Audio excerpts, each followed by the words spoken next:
இந்த கூட்டத்தினுடைய முதல் பகுதியாக ஆதாம் ஏவாள் அவர்களை நாம் சிந்திக்கலாம். தேவனுடைய கட்டளைகள் என்பது பாரமானவைகள் அல்ல. ஆண்டவருடைய வசனம் அதை செயல்படுத்துவது ஒரு கடினமானது அல்ல. என் நுகத்தை ஏற்றுக்கொள்ளுங்கள், அது உங்களுக்கு எப்படி இருக்கும்? மெதுவாயும் லகுவாயும் இருக்கும். சுமப்பதற்கு அரிய பாரத்தை அவர் நம்மேல் சுமத்துவதும் இல்லை. ஆண்டவருடைய கட்டளைகள் சுலபம், ஆனால் அதை மீறும் பொழுது அதனுடைய தண்டனை கடினம். நல்லா விளங்கிக்கொள்ளும். ஆண்டவருடைய கட்டளைகள் சுலபமானது, ஆனால் அந்த சுலபமான கட்டளையை துணிந்து நாம் மீறும் பொழுது நமக்கு வரும் தண்டனை கடினமானது. ரொம்ப சிம்பிள் கான்செப்ட் தான். அவருக்கு மனதில் அந்த கனியை புசிக்க வைக்க வேண்டிய ஒரு காலத்தை அவர் மனதில் தீர்மானித்திருந்தார். தோட்டத்தில் சகலவித விருட்சங்களின் கனியும் உண்டு. ஆதியாகமம் 2ஆம் அதிகாரம் 16 அவர் அவனோடு முதலாவது பேசும் பொழுது, தேவனாகிய கர்த்தர் மனுஷனை நோக்கி, நீ தோட்டத்தில் உள்ள சகல விருட்சத்தின் கனியையும் புசிக்கவே புசிக்கலாம், ஆனாலும் நன்மை தீமை அறியத்தக்க விருட்சத்தின் கனியை புசிக்க வேண்டாம்.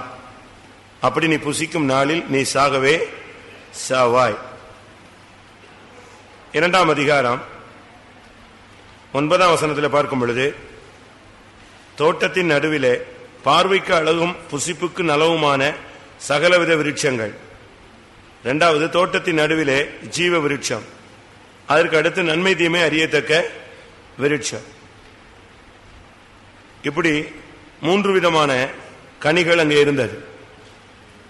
ஒன்று ஜீவ விருட்சம், 2வது புசிப்புக்கு நலமான சகலவித விருட்சம், 3வது நன்மை தீமை அறியத்தக்க விருட்சம். பசி எடுக்கும்போது தேவைப்படும் போது அவன் என்ன செய்யலாம்? புசிப்புக்கு நலமான விருட்சங்களை புசிச்சுக்கலாம், டேஸ்ட் பண்ணிக்கலாம், சாப்பிட்டுக்கலாம். அடுத்து அவன் ஜீவனோடு இருக்க எதை புசிச்சுக்கலாம்? ஜீவ விருட்சத்தின் கனியையும் புசிச்சுக்கலாம். ஆனா நன்மை தீமை அறியத்தக்க கனியை என்ன செய்யக்கூடாது? புசிக்க கூடாது. அது காலத்துக்கும் புசிக்க கூடாதா? அப்படி அல்ல. இப்ப நம்ம உலகத்தில் பாத்தீங்கன்னா மேஜருங்கிறான், மெச்சூருங்கிறான், அப்படிதானே இருக்கா? இருக்கா இல்லையா? மைனர் மேஜர்னு சொல்றோமா? உலக பிரகாரமா சொத்தை அனுபவிக்கணும்னா அவன் எத்தனை வயசு ஆயிருக்கணும்? மேஜர் ஆயிருக்கணும், அப்படிதானே? மைனர்னா அவனுக்கு ஒரு கார்டியன் போடுறாங்க. அதுபோல இவன் இப்பதான் தோட்டத்தில் உருவாக்கப்பட்டு வைத்திருக்கிறதுனால இவனுக்கு ஒரு வளர்ச்சி வந்து, ஒரு மெச்சூரிட்டி வந்து, தேவன் எதிர்பார்க்கிற அந்த நிறைவு வந்த பிறகு காலங்கள் நிறைவேறும் பொழுது எதை கொடுப்பாரு? நன்மை தீமை அறியாது. இப்ப நீங்க சின்ன பிள்ளைங்க, நீங்க ஏதாவது குடும்ப கதையை பேசிட்டு இருக்கும்போது, என்னதே அப்படிங்க உனக்கு இங்கேயா வந்தேன்னு சொல்லி துரத்துறோமா? இல்ல பெரிய பையங்க பேசிட்டு இருக்கும்போது சின்ன பசங்க போய் உள்ள போய் என்னென்னமா ஓடுமா துரத்துவான். ஏன்? அவங்களுக்கு இந்த வயசுல அது தேவையில்லாத சப்ஜெக்ட். அதுபோல கர்த்தர் மனுஷனுக்கு ஜீவ விருட்சத்தின் கனியை கொடுத்தாரு. ஆனா இதை புசிக்கிற நாள்ல ஒரு டைம் இருக்காது, அவருக்கு தெரியும். அதனாலதான் டெய்லி வந்து பார்த்துட்டு இருக்காரு, இவன் அந்த வளர்ச்சிக்கு வந்துட்டானா, அந்த வளர்ச்சி அவனுக்குள்ள வந்துருச்சா, அந்த growth வந்துருச்சாங்கிறத பாக்குறதுக்கு தான் டெய்லி யார் வரா? விசிட்டிங் இவர் வர்றார்.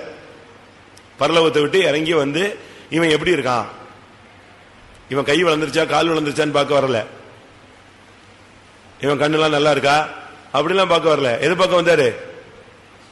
இவனுடைய வளர்ச்சி எப்படி இருக்கு, ஜீவ விருட்சத்தின் கனியை புசிச்சுட்டு இருக்கானே, எந்த லெவலுக்கு வந்துட்டான். இந்த லெவலுக்கு வரும் பொழுது அவர் என்ன செய்வார்? அத அந்த காலங்கள் நிறைவேறும் பொழுது அந்தந்த காரியத்தை கர்த்தர் செய்கிறவர். ஆனா இப்ப என்ன நடந்துச்சு? இது பிஞ்சில படுத்த கதையா ஆயிட்டான். அவ்வளவு இதான் பிரச்சனை. காலத்துக்கு முன்னே இவன் அறியாமையினாலே என்ன செஞ்சான்? தவறுகளுக்குள்ளே உட்பட்டான். அதனாலதான் கர்த்தர் அவனை துரத்தும் போது தேவன் பேசுகிறாரு, இனி அவனை என்ன செய்ய முடியாது. ஆதியாகமம் 3:22 இதோ மனுஷன் நன்மை தீமை அறியத்தக்கவனாய் நம்மில் ஒருவரை போல் ஆனான். இப்பொழுது அவன் மறுபடியும் தன் கையை நீட்டி ஜீவ விருட்சத்தின் கனியை புசித்து அவன் என்றென்றைக்கும் என்ன செஞ்சிருவான், உயிரோடு இருந்துடக்கூடாது. அப்படினாலும் இவனை அனுப்பிவிடு. இதுக்கு பிறகுதான் அந்த ஜீவன் போய் மரணம் என்ன செய்தே வருது. டைமுக்கு வந்து ஒரு காலத்துல வந்து செத்து போயிடுறான். அதுக்கு பிறகுதான் எதை கட் பண்ணாரு, அவன் சகல விருட்சத்தின் கனியை புசிக்கலாம், ஜீவ விருட்சத்தின் கனியை புசிக்கலாம், இதை புசிக்க கூடாது. இதை புசிச்சதுனால எதை எடுத்துட்டாரு, அவ்வளவு. இந்த கட்டளை பாரமானதா சுலபமானதா? இந்த கனியை நீ புசிக்காத தம்பி அப்படின்னு சொன்னது ரொம்ப ரொம்ப கஷ்டமானதா ரொம்ப சுலபமானதா சொல்லுங்க. சரீர பிரகாரமாக செய்யாமல் இருப்பது சுலபம். ஆனா செய்யாதுன்னு சொல்லிட்டாரு பாத்தீங்களா. இந்த ஒரு குரூப் பசங்க இருக்காங்க, பிள்ளைங்க வீட்டுல, இதை செய்யாதன்னா ஏன் அதை செய்யற வரைக்கும் என்ன செஞ்சிட்டே இருப்பான், ட்ரை பண்ணிட்டே இருப்பான். அப்படித்தானே? இதே குழந்தைத்தனம் தான் யாருக்குள்ள இருந்துச்சு, இவங்க 2 பேருக்குள்ள இருந்துச்சு. செய்யாது. இது ஒரு பெரிய கட்டளையா, தலையில தூக்கி ஒரு பெரிய பாறாங்கல்ல தூக்கி வச்சு இதை தூக்கிட்டே இருறான்னா சொன்னாரு, நீ இதை புசி இதை புசி இதை புசிக்காத, இதை புசிக்கிறதுனால உனக்கு ஜீவனுக்கு பிரச்சனை வேண்டாம், இது உன்னுடைய ஆத்மாவை என்ன செய்யும், மரணத்துக்கு இழுத்துரும், விட்டுரு. ஒரு கண்டிஷன். ஒருத்தன் மரம் வெட்டிக்கிட்டு இருந்தானா, வேர்த்து விறுவிறுத்து போய் மரம் வெட்டிக்கிட்டு இருந்தானா. அப்போ ஒரு பெரிய பணக்காரன் கிராஸ் பண்ணி போனான். இவன் மரம் வெட்டுறதை பார்த்திருக்கான். இவன் தானாவே புலம்பிருக்கான், இந்த ஆதாமும் ஏவாளும் விளங்காத தனமா பண்ணிவிட்டானுங்களே, இவங்க 2 பேரும் பண்ண சேட்டைக்கு இப்ப நான் யார் பாடுறா, அவ்வளவு மனுஷனும் நாயா பேயா வேலை செய்ய வேண்டியிருக்கு. அது பிறதானே ஆண்டவர் சொல்லிட்டாரு, நெற்றி வேர்வை நிலத்தில் விழுற வரைக்கும் நீ பாடுபட்டாதான் அவனுக்கு சோறுன்னு சொல்லிட்டாருல. இந்த ஆதாமும் ஏவாளும் பண்ணாம இருந்திருந்தா இன்னைக்கு நான்லாம் ராஜாமா இருந்திருப்பனே அப்படின்னு நானா. இத பணக்காரன் கேட்டுட்டு, ஓஹோ அப்ப ஆதாம் ஏவாள் தான் தப்பு பண்ணிட்டாங்க, ஆமா அப்படின்னா, சரி அப்படின்னா நான் உனக்கு நல்ல வேலை தரேன் அப்படின்னு சொல்லி அவன் பணக்காரன் தன்னுடைய வீட்டுக்கு கூட்டு போயிட்டான். உனக்கு ஒரு வேலை இல்லை, ஜஸ்ட் இந்த வீடை மேனேஜ் செஞ்சுக்க, பண்ணிக்க, ரைட் பண்ணிடலான்னு சொன்னான். ஆதாம் ஏவாள் செய்த தவறு இல்லை தம்பி, நம்ம பார்த்துக்கலான்னு சொல்லிட்டு இவனுக்கு ஃபுல் வேலையை கொடுத்தாச்சு. முழு வேலை இவனுக்கு தான். அந்த வீடோட என்னது சூப்பர்வைசிங் ஃபுல்லா இவன் தான். அந்த சொத்துக்கெல்லாம் கொஞ்ச நாள் ஓடிச்சு. அவனும் ரொம்ப சந்தோஷமா இருந்தான். ஆண்டவர் நம்ம மேல இறக்கம் பாராட்டி எதை கொடுத்துட்டாரு, அருமையான ஒரு வாய்ப்பை கொடுத்துட்டாரு. அவன் பாட்டுக்கு வீட்டை மேனேஜ் பண்ணிட்டு சமாதானமா இருந்துகிட்டு இருந்தான். கொஞ்ச நாள் போச்சு. ஒரு நாள் இந்த ஓனரு, நான் வெளியூர் வரைக்கும் போக வேண்டியிருக்கு, வீட்டை ஃபுல்லா நெஞ்சிக்க பாத்துக்க, அந்த ரூம்ல ஒரு பெட்டி இருக்கு, அந்த பெட்டியை மட்டும் நீ என்ன செய்யாத, திறந்துடாத, நான் வர்ற வரைக்கும் என்ன செய்யாத, திறக்காத, வந்த பிறகு அதை நெஞ்சுக்கலாம் பாத்துக்கலாம். ஓகேன்ட்டான். அவன் போயிட்டான். அவன் போய் அவன் சொல்லிட்டு போனா, நான் ஒரு 10 நாள் கழிச்சு தான் என்ன செய்வேன், வருவேன். இவனுக்கு அவன் போன உடனே சொன்னான், வீடு முழுசும் கொடுத்துட்டான் இந்த ஆளு. ஃபுல் கண்ட்ரோல் எங்கதான் இருக்கு. இப்ப நான் இந்த வீட்டை என்னனாலும் பண்ணலாம், எப்படினாலும் இந்த சொத்தை அனுபவிக்கலாம், நிர்வகிக்கலாம், ஃபுல் பொறுப்பு இருக்கான். என்னை நம்பாம இந்த பெட்டிய திறக்காதுன்னு சொல்லிட்டு போயிட்டானே. இந்த சின்ன பெட்டியில என்ன இருக்கும், நான் தூக்கிட்ட ஓடிட போறேன், முழு வீடுமே எங்க இருக்கு, என் கண்ட்ரோல்ல இருக்கு, இதை போய் நான் என்ன செஞ்சிட போறேன் அப்படின்னா சரி விட்டுட்டான். இப்படி போச்சு. ஒரு நாள் போச்சு, 2 நாள் போச்சு, இவனுக்கு சமாதானமே இல்லை. அப்படி அந்த பெட்டிக்குள்ள என்னத்தை வச்சுட்டு போயிருக்கான், குழம்பி போய் 10 நாள் ஆகும்ல, நம்ம ஜஸ்ட் ஓபன் க்ளோஸ் என்னன்னு பார்த்துட்டு மூடிட போறோம். இந்த ஆவி அவனை போட்டு அலக்கழிச்சு கடைசியில் திறந்துட்டான். திறந்த உடனே உள்ள இருந்து ஒரு ஜம்ப் பண்ணி ஒண்ணு வெளியே ஓடி போயிடுச்சு. ஒரே ஜம்ப். இவன் திரும்பி பார்க்கறதுக்குள்ள அது ஓடிடுச்சு. தேடினா ஓடினா கிடைக்கவே இல்லை. பெட்டிக்குள்ள பார்த்தா ஒண்ணுமே இல்லை.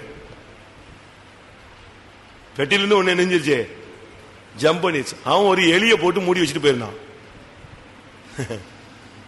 அது உயிருக்காக மன்றாடிக்கிட்டு இருக்கு, எம்பண்டா திறப்பா, நம்ம என்ன செய்யலாம் போல. இவன் திறந்தா அடிச்சு அடியில அது தம்பாய் ஓடியே போயிடுச்சு. இவன் வீடு முழுசும் தடவுனா கிடைக்கல. அதோட மூஞ்சிலாம் இருண்டு போய் கை கால்லாம் உதறி இப்ப வந்தா என்ன நடக்கும்? இவ்வளவு அருமையான ஒரு வேலை என்ன ஆகி போச்சு, மிஸ் ஆகி போச்சு. அவன் வரும்போதே பார்த்துட்டான், ஐயா முகம் கருத்து வேர்த்து விறுவிறுத்து இருக்கிறான்னு கேட்டான், என்ன ஆச்சு பெட்டி, என்ன ஆச்சுன்னா, இல்ல அது பெட்டி நான் திறக்கத்தான் செஞ்சேன், அதுக்குள்ள என்ன செஞ்சிருச்சு, ஆதாம் செஞ்ச தப்பு இல்ல தம்பி, இது நீ செஞ்ச தப்பு, வெளியே ஓடுனாலும் போ, உனக்கு இனிமே இந்த வீட்டில் என்ன கிடையாது, உன்னுடைய உண்மைத்தன்மையை பரிசோதிச்சோம், தெரிஞ்சு போச்சா, கிளம்புனா. இருக்கா? யார் செஞ்ச தப்பு? ஆதாம் போயிட்டாரு. இப்ப அந்த போஸ்டிங் நம்ம எடுத்திருக்கோம். ஏவாள் போயிட்டாங்க, அந்த போஸ்டிங் இப்ப யார் எடுத்திருக்கா? நம்ம சிஸ்டர்ஸ் எடுத்திருக்காங்க. அவ்வளவுதான். இவங்க எந்த போஸ்டிங் எடுத்திருக்காங்க, நம்ம எல்லாம் எந்த போஸ்டிங் எடுத்திருக்கோம்? அவன் போஸ்டிங் எடுத்திருக்கோம். அவ்வளவுதான். ஆனா கட்டளை எப்படிப்பட்டது? கட்டளை எப்படிப்பட்டது சொல்லுங்க? ரொம்ப சுலபமானது. நீ புசிக்காத, அவ்வளவுதான், விட்டுரு அத. நீ அதை போய் மண்டையில என்ன செய்யாத, குழப்பிட்டு இருக்காது. கர்த்தர் உன்னையப்பா நடத்துற பாதையில போயிட்டே இரு. இதுதான் ரொம்ப சிம்பிள் கான்செப்ட். ஆனா நமக்கு இது பயங்கரமான கஷ்டம். கட்டளையை நீ கை கொள்வாயோ கை கொள்ள மாட்டாயோ என்பதை சோதித்தறிய. உலகத்துல நீங்க பாத்தீங்கன்னா எவ்வளவோ காரியங்கள் நம்ம செக் பண்றாங்க. ஊழியத்துல கூட பயங்கரமா செக்கப் இருக்கும். இவங்க எப்படி பண்றாங்க, எப்படி நடக்கிறான், இவன் என்ன, அவனுக்கு கொடுத்தா என்ன செய்யறான். உலகத்திலே என்ன உண்டு, எல்லாத்துக்கும் செக்கிங், எல்லாத்துக்கும். இப்ப ஸ்பை வச்சு ஒருத்தனை என்ன செய்யறாங்க, சோதிச்சுக்கிட்டே இருப்பாங்க. இவன் எங்க போறான், எங்க வரான். ஆதாம், முதலாவது ஆதாமுக்கு முன்னால ஏவாள் தான் கரெக்டா சொல்லணும். ஏன்னா ஸ்டார்டிங் இவங்க தான். ரெண்டு பேருக்குமே இந்த கட்டளை தெரியும். ஆனா முதலாவது நடந்த சம்பவம் என்ன? முதலாவது ஆதாமை விட்டு அவள் பிரிந்தாள். ஃபர்ஸ்ட் ரெண்டு பேரும் சேர்ந்து இருக்க முடியாததான் ஏற்ற துணையை கொண்டு வந்து நிப்பாட்டினார். ஆனா இவ பிரிஞ்சா, ஃபர்ஸ்ட் செப்பரேட் பண்ணா. இல்லைன்னு சொன்னா இவ பேசின சத்தம் யாருக்கு கேட்டிருக்கோம்? புருஷனுக்கு கேட்டிருக்கோம். அவன் ஒண்ணு இது யாரு புதுசாலு, யார்கிட்ட பேசுறேன்னு கேட்டிருப்பான். இவ சுத்தமா அவனை விட்டு பிரிஞ்சு எங்க போயாச்சே, தனியா உட்கார்ந்து இன்னொருத்தனுடைய சத்தத்தை கேட்டது. முதலாவது பிரிதல். உனக்கும் தேவனுக்கும் பிரிஞ்சு போகிற தன்மையில் தூரத்தை நீ அதிகரிக்க கூடாது. இயேசு பிடிபட்ட உடனே தூதர்கள் எல்லாம், சீசர்கள் எல்லாம் ஓடியே விட்டாங்க. பைபிள்ல சொல்லியிருக்கு, பேதுரு தூரத்திலே இயேசுவுக்கு பின் சென்றான். அப்படி இருக்கா அந்த வசனம்? நான் ஒரு காத்திருப்பத்தில் கூட சொன்னேன்ல, லூக்கா 22:54.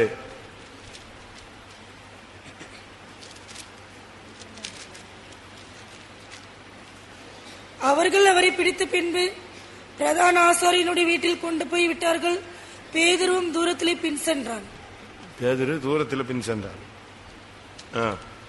அடுத்து லூக்கா 23:49 அவருக்கு பின் சென்று வந்த ஸ்திரீகளும் தூரத்திலே நின்று இவைகளை பார்த்து கொண்டிருந்தார்கள். இப்ப அவங்களுக்கும் இயேசுக்கு என்ன வந்துருச்சு?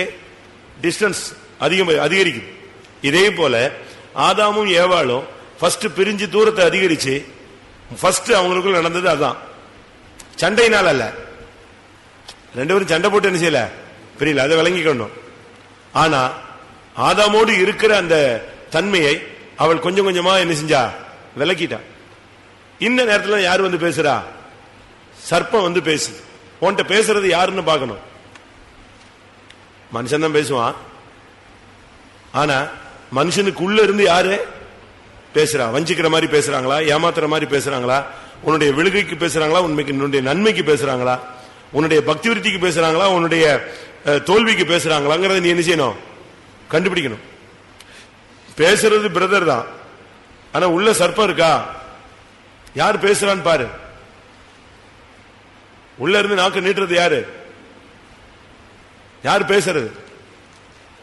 நம்மள அநேகருக்கு பிசாசின் சத்தம் என்ன, தேவனுடைய சத்தம் என்னங்கிறது என்ன செய்யல, தெரியல. அது ஒரு டிசைனிங் ஸ்பிரிட், அதாவது பகுத்தறிவின் ஆவி வேணும். என்ன ஆடுகள் என் சத்தத்துக்கு செவி கொடுக்கும், அந்நியனுடைய சத்தத்துக்கு என்ன செய்யாது, செவி கூடாது.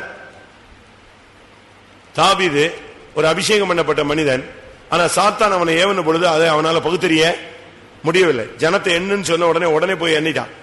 ஆனா பைபிள் சொல்லுது சாத்தான் அவனை ஏவிட்டான். சாத்தானுடைய ஏவுதலுக்கு கீழ்ப்படிஞ்சதுனால அன்னைக்கு எத்தனையோ ஆயிரக்கணக்கான ஜனங்கள் செத்து போனாங்க. அதனால இந்த விஷயத்துல நம்ம ரொம்ப கவனமா இருக்கணும். அவன்கிட்ட பேசுறது யார்? பிசாசு எப்படி பேசுவான்? பிசாசு பேசுறத கண்டுபிடிக்கணும்னா, பிசாசு பேசினா குழப்பம் இருக்கும், தெய்வம் பேசினா இளைப்பாறுதல் இருக்கும். ஒரு ஆலோசனையை கர்த்தர் சொன்னார்னா அது கடினமாக இருந்தாலும் அது தேவ சித்தமா இருந்தால் அது உங்களுக்கு எப்படி தெரியும்? அது பேசின பிறகு ஒரு இளைப்பாறுதல் இருக்கும். ஆனா பிசாசு பேசினா நன்மையா இருந்தாலும் இருக்கிறது போல தோன்றினாலும் அதுல என்ன இருக்கும்? கலக்கமும் பிரச்சனையும் மன போராட்டமும் இருந்துகிட்டே இருக்கும். இதை வச்சு நீ எதை அனலைஸ் பண்ணிடலாம்? பேசுகிறது யார்? யோபுல சொல்லியிருக்கு, ஒரு ஆவி என் முன்னால் கலந்து போயிற்று, என் மயிர்கள் எல்லாம் கூச்சு என்ன ஆயிடுச்சு, மயிர் கூச்சி எறிந்தது. ஆனா பார்த்தா கடைசியில பார்த்தா கர்த்தர் அதுல இருந்து பேசினார். இவன் நினைச்சது என்னது? பிசாசு. படகுல இயேசு சீசர்கள் தத்தளித்துக் கொண்டிருக்கும் பொழுது இயேசு வர்றாரு. இயேசு பார்த்து அவ்வளவு என்ன சொன்னான்? ஆவேசம் என்ன? ஆவேசம் என்ன? பிசாசு. யோபு 4ஆம் அதிகாரம் 15ஆம் வசனத்தில், ஒரு ஆவி என் முகத்துக்கு முன்பாக கடந்தது, என் உடலின் மயிர் சிலிர்த்தது, ஒரு உரு போல என் கண்களுக்கு முன் நின்றது, ஆனால் ரூபம் விளங்கவில்லை. அதுல இருந்து பேசினது யாரு? தேவன். நமக்கு இப்போ தேவன் யாரு பிசாசு யாருன்னு என்ன செய்யல, கண்டுபிடிக்க தெரியல. நம்ம ஆளுக்கு கர்த்தர் பேசினாலே பயப்படுறான். நீங்க தேவ சத்தம் கேட்டிருக்கீங்களா? ஒன்று பிரிதல், இரண்டாவது பிசாசோடு பேசுதல். பிசாசு உட்கார்ந்து பேசிட்டு இருக்கீங்களா? இன்னைக்கு பிசாசு டைரக்டரா பேசுற காலம். இன்றைய காலகட்டத்தில் அநேகர் பாருங்க, ஒரு சத்தம் என் காதுல கேட்குதுன்னு சொல்றாங்களே, என்ன சத்தம்? யார் சத்தம்? ஒரு காலேஜில் ஒர்க் பண்ற லேப் அசிஸ்டன்ட் அங்க வேலை பார்க்கிற பிள்ளைகள் மூலமா ரட்சிக்கப்பட்டானா இயேசுவை பத்தி ஓரளவு தெரிஞ்சுக்கிட்டா. என்ன நடந்துச்சு? இவ அதை பத்தி தெரிஞ்ச உடனே ஒரு சத்தம், நான் உனக்கு என்ன துரோகம் செஞ்சேன், நீ என்னைய விட்டு போற அப்படின்னு ஒரு சவுண்டு. இவ திரும்பி பார்த்தா காலேஜ்ல லேப்ல, என்னடா இது?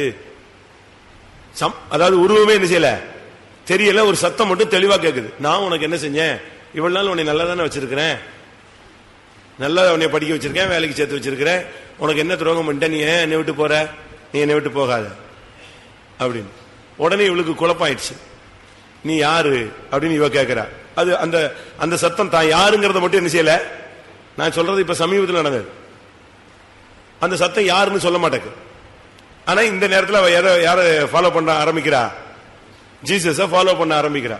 இந்த நேரத்தில் அந்த சத்தம் வருது. உடனே அவளுக்கு குழப்பம். நான் உன்னை நல்லா தான் வச்சிருக்கேன், உன் குடும்பத்தை நல்லா தான் வச்சிருக்கேன், உனக்கு வேலை கொடுத்துருக்கிறேன், நீ என்னை விட்டு போயிடாத, நான் உன்னை நல்லா வச்சுக்குவேன் அப்படின்னு ஒரு சவுண்ட். சரி, இவ அதை அப்படியே விட்டுட்டா. மறுபடியும் இந்த சத்தம் 2-3 நாளா கேக்குது. இதுக்கு மத்தியில் இன்னொரு சத்தம். எப்படி இருக்கும்? முன்ன பின்ன எக்ஸ்பீரியன்ஸே இல்லாத ஒரு பிள்ளைக்கு ஒரு சத்தம். அந்த சத்தத்துக்கு செவி கூடாத, நாளைக்கு சாயங்காலம் உன்னை ஒரு இடத்துக்கு கொண்டு போவேன். அடுத்த சவுண்ட் வருது பாருங்க. நாளைக்கு சாயங்காலம் ஒரு இடத்துக்கு உன்னை நான் வழி நடத்துவேன், அந்த இடம் தான் நீ இருக்க வேண்டிய இடம். இது அடுத்த சத்தம். இவ குழம்பி போய் விட்டுட்டா. அடுத்த நாள் சாயங்காலம் எதேச்சியா அவ கூட வேலை பார்க்கிற ஒரு கேர்ள் தன்னுடைய கல்யாண கார்டை ஏதாவது ஒரு சர்ச்சில் கொடுத்து ஜெபம் பண்ணணும் அப்படின்னு நம்ம விசுவாசிட்டு என்ன செய்யறா சொல்றா. அப்ப நம்ம விசுவாசி பொண்ணு, அப்ப எங்க சர்ச்சுக்கு வேணா வா, நான் ஒரு சர்ச்சுக்கு போறேன், நீ என் சர்ச்சுக்கு வேணா வாங்க, பிரதர் பாஸ்டர்ட்ட சொல்லி என்ன செய்யலாம், கல்யாண கார்டை கொடுத்து ஜெபிக்கலாம். இவங்க 2 பேரும் பேசிட்டு இருக்கும்போது இந்த பிள்ளை வரா. எதாச்சு இவ்வளவு, அப்ப நானும் வரேன். இவ்வளவு எங்க வந்தாச்சு? அடுத்த நாள் சாயங்காலம் நம்ம சர்ச்சுக்கு வந்துட்டான். நம்ம சர்ச்சுக்கு வந்து ஜெபிக்கும் பொழுதுதான் இவளுக்கு ஞாபகம் வருது, நாளைக்கு சாயங்காலம் உன்னை ஒரு இடத்துக்கு என்ன செய்வேன், கொண்டு போவேன். அதுதான் அன்னையோட நம்ம சர்ச்சில் ஜாயின் பண்ணிட்டா. அதோட எந்த சத்தம் நின்று போச்சு? நீ என்னை விட்டு போயிடாத, நான் உன்னை நல்லா வச்சுக்குவேன், அதோட போனதுதான். இந்த பிள்ளை வந்தா ஞானசானம் எடுத்தா, அபிஷேகம் பெற்றா, இப்ப சென்னையில் இருக்கா. அவளுக்கு பயங்கர எதிர்ப்பு கொடுத்தாங்க. ஆனாலும் கிறிஸ்துக்குள்ள என்ன செய்யுது? சத்தம் கேக்குதா? வேற சத்தம் யாராவது கேக்குதா? உங்க அம்மா வீட்டுக்கு போன்னு சொல்லுதா? புருஷனோட இருக்காதன்னு சொல்லுதா? இந்த காலேஜுக்கு போகாதன்னு சொல்லுதா? சண்டையை போடுன்னு சொல்லுதா? நியாயம் கேளு, விட்டுறாத, 2 வார்த்தையாவது கேளு அப்படின்னு சொல்லுதா? என்ன சத்தம் கேக்கு? விட்டாத சொல்லுதா? என்ன இவ்வளவு நேரம் ரொம்ப இன்ட்ரெஸ்டா கேட்டீங்க? இப்போ கொஸ்டின் வந்த உடனே ஆன்சர் வர மாட்டேங்குது. பிசாசு உன்கிட்ட பேசுறானா? பிசாசின் சத்தம் கேக்குதா உனக்கு? அவன் பிசாசு முந்திய மாதிரி முடியெல்லாம் விரிச்சு போட்டு வர மாட்டான். இப்ப விசுவாசிகள் மூலமாவே பேசுவான், ஊழியக்காரங்க மூலமாவே பேசுவான். அது உனக்கு தெரியாது. பேசுறத ரொம்ப கவனிக்கணும். ஆவியானவர் பேசுறாரா? நிதானிக்கணும். ஆவிக்குரியவன் சகலத்தையும் நிதானித்து ஆராய்ந்து அறிகிறான். ஃபுல்லா நீ அனலைஸ் பண்ணணும், கரெக்டா பகுத்தறியணும். அதனாலதான் கொரிந்தியர்ல சொல்லி இருக்கு, அந்த ஆவியினாலே ஆவிகளை பகுத்தறிதல். கரெக்டா சொல்லணும். பாஸ்டர் அருள்தாஸ் சொல்லியிருக்கேன்னு நினைக்கிறேன். பாஸ்டர் அருள்தாஸ் தூத்துக்குடிக்கு டிரான்ஸ்பர் ஆகி வந்தார். ஃபர்ஸ்ட் அவரை மெட்ராஸ்ல இருந்து 2 ஊழியக்காரங்க கொண்டு வந்து விடுறதுக்கு வந்தாங்க. மெட்ராஸ்ல இருந்து அவர் டிரான்ஸ்பர் ஆகி சென்ட்ரல் பாஸ்டரா தூத்துக்குடி வரார். அந்த ஃபர்ஸ்ட் வீக் அவரை விட்டுட்டு அவங்களும் எங்க அட்டன் பண்றாங்க? இங்கேயே சர்வீஸ் அட்டன் பண்றாங்க. அட்டன் பண்ண சர்வீஸ்ல அந்த கூட வந்த 2 பிரதர்ல ஒருத்தர் தீர்க்கதரிசனம் சொல்றார். சரியான ஒரு தீர்க்கதரிசனம். ஒரு பெரிய காரிருள் நம்முடைய மத்தியில வந்திருக்கிறது, அது எல்லாரையும் ஆளுகை செய்கிறது அப்படின்னு. உடனே ஜனங்கள்லாம் அப்படியே அப்செட், அப்படி கப்பு நின்றுச்சு அந்த சர்ச். நானும் அப்ப விசுவாசி உள்ள உட்கார்ந்துருக்கேன். உடனே திரும்ப ஒரு 5 நிமிஷம் கழிச்சு, 2 நிமிஷம் கழிச்சு திரும்ப ஆவில் நிறைஞ்சு, இதோ அந்த காரிருள் விலகுகிறது அப்படின்னாரு.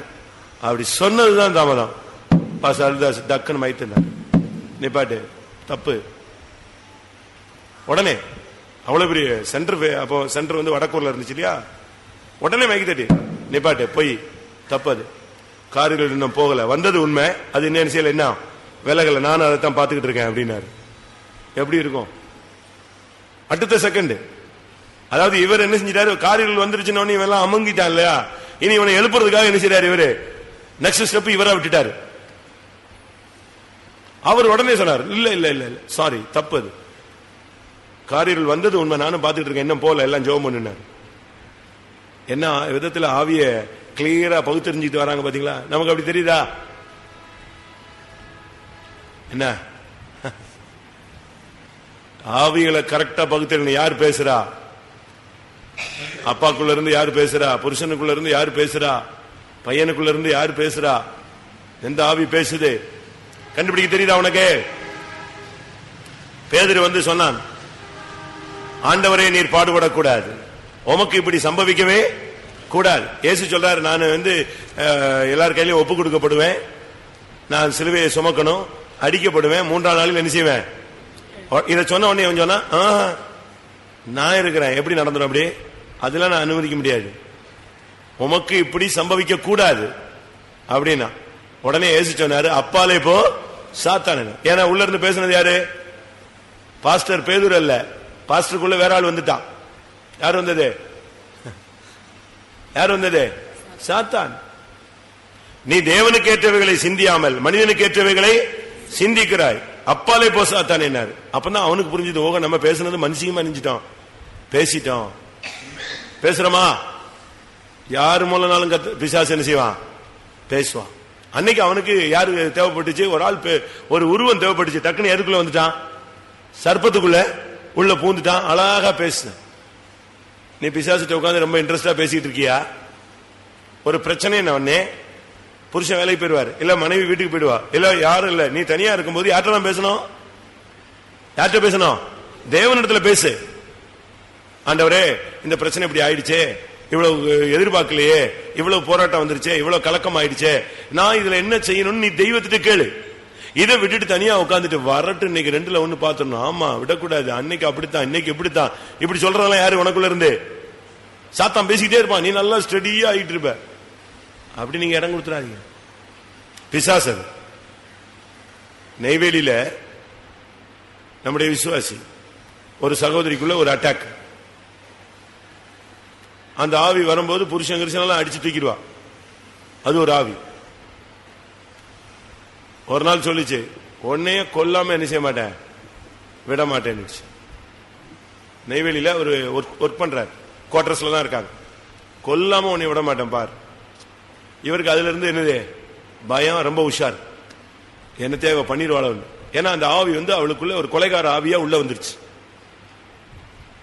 இவர் நல்ல மனுஷன், அவளும் கூட்டத்துக்குலாம் வருவா. ஆனாலும் இந்த ஆவியினுடைய போராட்டத்தை அவளால என்ன செய்யல, ஜெயிக்க முடியல. என்ன நடந்துச்சு? எப்பவுமே இவரு சாயங்காலம் வந்தா அவ தூங்குற வரைக்கும் இவர் முழிச்சிருந்து அவளை தூங்க வச்சு கதவு பூட்டிட்டு தான் இவர் போய் தூங்குவார். ஏன்னா இந்த ஆவி என்ன பண்ணுன்னு தெரியலையே, ஒரு கொலைகார ஆவி உள்ள பூந்திருக்கேன்னு. அப்படித்தான் அவரு பயந்து பயந்து செஞ்சுட்டு இருப்பாரு. பிள்ளைகளை கொண்டு ஸ்கூல்ல இருந்து கொண்டு வருவாரு, இவரே உட்கார்ந்து பாடம் சொல்லி கொடுப்பாரு. அவ எப்பண்டா தூங்குறான், அவ தூங்குற வரைக்கும் பிள்ளைகளுக்கு பாடம் சொல்லி கொடுத்து அவ தூங்கின பிறகு லாக் அடிச்சுட்டு இவர் பிள்ளைகளை படுக்க வச்சுட்டு இவர் படுத்துக்குவார். ஒரு குறிக்கப்பட்ட அன்னைக்கு சாயங்காலம் இவர் வந்தாரு, இவ டியூஷன் எடுக்க ஆரம்பிச்சிட்டா. யாருக்கு? பிள்ளைகளுக்கு. சரி ஏதோ கொஞ்சம் முன்னேற்றம் போல் இருக்கு, சொல்லிக் கொடு அப்படின்னு சொல்லிட்டு இவர் சோபால உட்கார்ந்தாரு, தூங்கிட்டாரு. இவ அழகா பிள்ளைகளுக்கு சாப்பாடு கொடுத்து அழகா தூங்க வச்சுட்டு ஒரே வெட்டி கொண்டுட்டா. உண்மையா நான் சொல்றது ரெக்கார்ட் பண்ணது தப்பு. உண்மையா அந்த ஆவி பாருங்க, அந்த நேரத்தை பயன்படுத்தி இன்னைக்கு இவன் தூங்கிடுவான், இன்னைக்கு நீ இவனை போட்டுரு விட்டுறாத. இந்த ஆவி பேசி பேசி கரெக்டா கொண்டுட்டான். கொண்டுட்டு வெளியே ஐயோ யாரோ வந்தான், வெட்டிட்டான், ஓடிட்டான், ஓன்னு கத்திவிட்டான். அவங்க எல்லாம் குவார்டர்ஸ், என்எல்சி குவார்டர்ஸ். தட்டப்பட்டான் அவ்வளவு பேர் எந்திரிச்சு ஓடி வந்தா, எல்லாம் அங்க ஓடுறான் இங்க ஓடுறான், யாரா வந்தா யாரா போனான்னு பார்த்தா இங்க லேபர் அவுட். கடைசியில பெரிய பிரச்சனையாயி யார் வெட்டினானே தெரியல. போலீஸ் அப்படியே ஊரை சுத்துறா, எங்கடா எவன்டா வந்தா, யார் வெட்டினா. ஏன்னா குவார்டர்ஸ் விட்டு வெளியே ஒரு ஆள் நினைச்ச முடியாது, போக முடியாது. எல்லாம் சிஆர்பிஎஃப் கண்ட்ரோல்ல இருக்கு, உள்ள போக முடியாது, வெளியே போக முடியாது. என்ன நடந்துச்சு? பக்கத்து வீட்டுக்காரன் அவ்வளவு வரையும் போலீஸ் தூக்கி உட்கார வச்சிட்டான். அவங்க கத்துன உடனே யாரெல்லாம் பார்த்தா, யாரெல்லாம் வெளியே வந்தா, யாரெல்லாம் ஓடினா, எந்த வண்டி போச்சு எல்லாம் கேட்டான். அவங்க சொன்னாங்க இவங்க கத்துனாங்க, யாருமே என்ன செய்யல, போகல, நாங்க பார்க்கல. ரைட். அவன் நேரா வந்தான், 2 பிள்ளைகளையும் தூக்கிட்டு போயிட்டான் போலீஸ். 2 குட்டி பிள்ளைகளையும் கொண்டு போனான். கொண்டு போய் சாக்லேட் வாங்கி கொடுத்து, நீங்க வரும்போது வீட்டுல யார் இருந்தா, நீ படுக்கும்போது யார் இருந்தா எல்லாம் கேட்டான். அந்த ஒரு பிள்ளை சொல்லிடுச்சு, சாயங்காலம் நாங்க ஸ்கூல் விட்டு வந்தோமா, அம்மா கத்தியை தீட்டிட்டு இருந்தாங்கன்னு. ரைட். அவன் சுதாரிச்சிட்டான். அந்த ஆவி பாத்தீங்களா, இன்னைக்கு அவன் தூங்கிடுவாங்கிறது அந்த ஆவி சொல்லி அவனை தூக்கத்தை உள்ள கொண்டு வந்து கரெக்ட் உள்ள இருந்தா. ஒரு 14 வருஷம் உள்ள இருந்தாவா. பொல்லாத ஆவி. இது கடைசி காலம். உங்களுக்குள்ள எப்படி ஏதாவது ஆவி இருக்கா? முரட்டாட்ட ஆவி இருக்கா? இந்த ஆளை விடக்கூடாது, என்ன இப்படிலாம் பண்றான், வாழ விட மாட்டேங்கிறான், தொல்லை பண்றான், ஆவி இருக்கா? நீங்க வீட்டுல போய் சொல்லுவீங்க, அப்படிலாம் பண்ணா இப்படித்தான் பண்ணுவாங்க அப்படின்னு. நாசரேத் எப்படி போகுது? கொலைகார ஆவி, துன்மார்க்க ஆவி. அந்த சர்ப்பம் பேசும், நீதான் என்ன செய்யணும், அப்பாலே போ சாத்தானேன்னு சொல்லு. கொலைகார ஆவிக்கு இடம் கொடுத்துடாதீங்க. புருஷன்மார்களும் அப்படித்தான், ஒரு லிமிட்டுக்கு பிறகு என்ன செய்யணும்னு தெரியாது. அந்த ஆவி, அந்த நான் நேற்று ஒரு பையனை சொன்னேன் இல்லையா, அந்த ஆவி வரும்பொழுது அவன் பாட்டு கையை கால அடிச்சு உடைச்சு அந்த ரத்தத்தை பார்த்த பிறகு அந்த ஆவி என்ன செய்யுது, போகுது தான் கையவே. அதே மாதிரி ஒரு சிலருக்கு அப்படி ஒரு ஆவி இருக்கும். அதுக்குத்தான் நாங்க என்ன சொல்லி கொடுக்கிறோம்னா, ஞானசானம் எடுக்கும் போதே கையை எங்க அடிச்சு வச்சிரு, சிலுவையில் அடிச்சிரு. காலையும் கூட என்ன செஞ்சிரு, சிலுவையில் அடிச்சிரு. ஊர் சுத்தாத, அங்க போகாத, அவசியம் இல்லாத இடங்களுக்கு எல்லாம் போகாத, ஓடி ஓடி வீட்டுக்கு ஓடாத, புருஷனை விட்டுட்டு பிள்ளைகளை விட்டுட்டு அம்மா அம்மா விடு அம்மா விடுன்னு ஓடாத. காலை என்ன செய்ய? சிலுவையில அரை. கையை என்ன செய்ய? சிலுவையில அரை. நீ சிலுவையில தொங்கணும், உன் வாயும் சிலுவையில தொங்கணும். வாய் பேச்செல்லாம் கண்ட்ரோல் பண்ணணும்.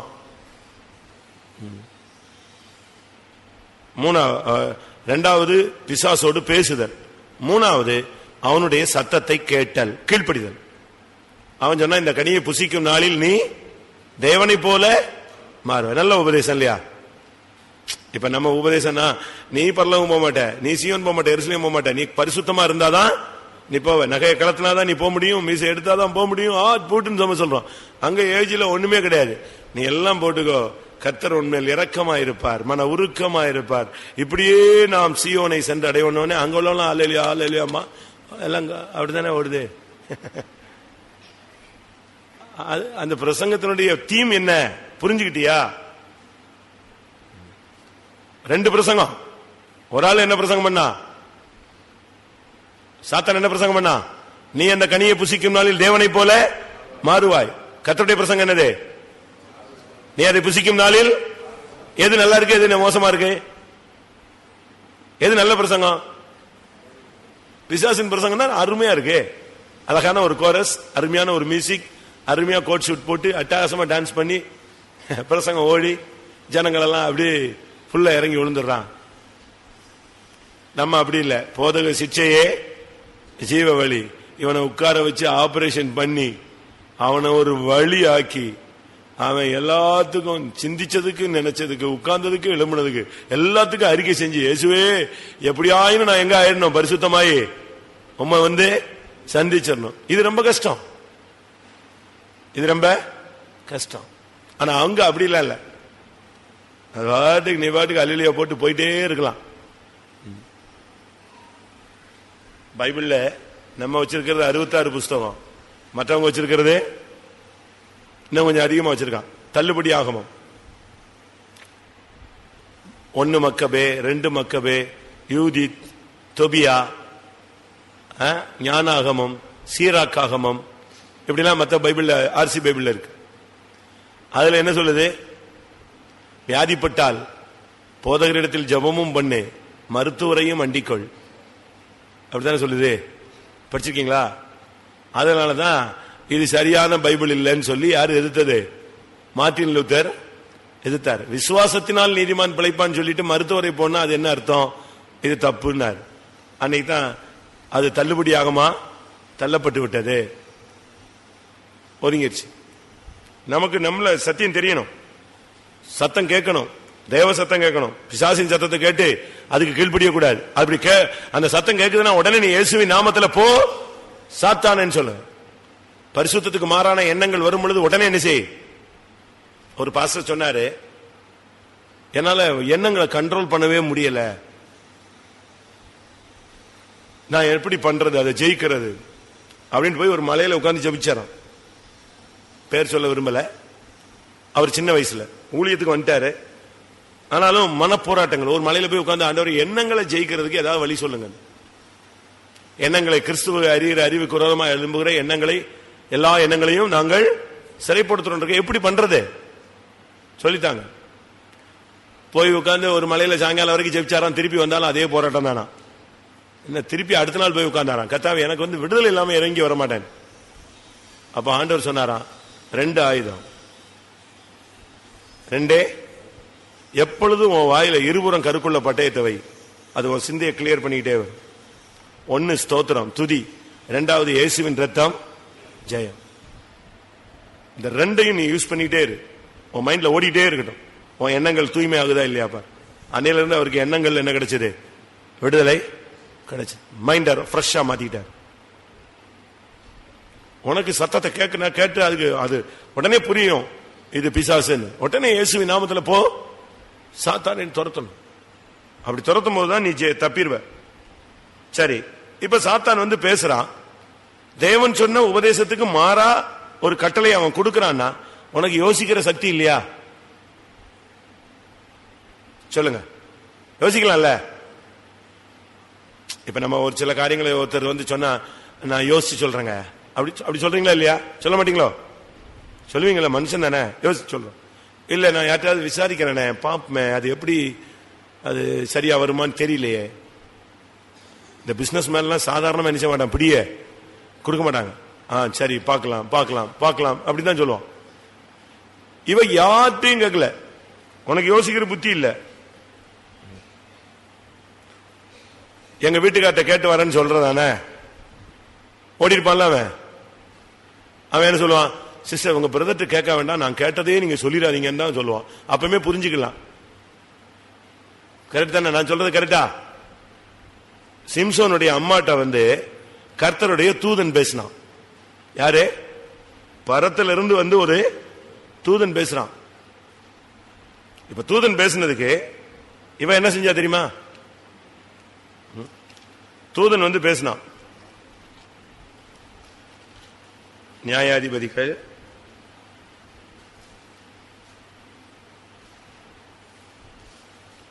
6 13:6. மனுஷன் ஒருவர் என்னிடத்தில் வந்தார், அவருடைய சாயல் தேவனுடைய தூதரின் சாயலை போல மகா பயங்கரமாய் இருந்தது. எங்கே இருந்து வந்தீர் என்று நான் அவரிடத்தில் கேட்கவில்லை, அவர் தம்முடைய நாமத்தை எனக்கு சொல்லவும் இல்லை. இவ போய் சொல்றா புருஷன்ட்ட, எனக்கு ஒரு தரிசனம் கிடைச்சது, திடீர்னு ஒரு தூதன் வந்தான், என்கிட்ட பேசினா, உனக்கு ஒரு குமாரன் பிறப்பான்னு சொன்னா, நீ இப்படி பிரதிஷ்டையா இருக்கணும்னு என்ன செஞ்சா சொன்னா அப்படின்னு சொல்றா. உடனே புருஷன் சொல்றான், அப்படியா தூதன் வந்தானா, சரி. உடனே அவன் ஒரு ஜெபம் பண்றான். இப்படி நீங்க கர்த்தரை நோக்கி அவன் விண்ணப்பம் பண்ணி 8ஆம் வசனத்துல, என் ஆண்டவரே, நீர் அனுப்பின தேவனுடைய மனுஷனை மறுபடியும் ஒரு விஷயம் எங்களுக்கு அனுப்பக்கூடாதா கேட்கிறான். என்ன நடந்துச்சு தெரியுமா? அடுத்து கொஞ்ச நேரத்தில் யார் வந்துட்டா? தூதன் வந்தான். யார்ட்ட வந்தது? திரும்பியும் யார்ட்ட தான் வரான்? மனாவோட்ட வரல, யார்ட்ட வந்தாச்சு? ஒய்ஃப்ட்ட நிக்கிறான். ஒய்ஃப் என்ன பண்ணா தெரியுமா? வந்துட்டீங்களா, திரும்பி நல்லா சொல்லுங்க, எங்க வீட்டுக்காரர் சொல்றேன்னு சொல்லல, நீ கொஞ்ச நேரம் இரு, நான் யாரை கூட்டு வரேன். எப்படி? இப்படி யாராவது சிஸ்டர் இருக்கீங்களா? என்ன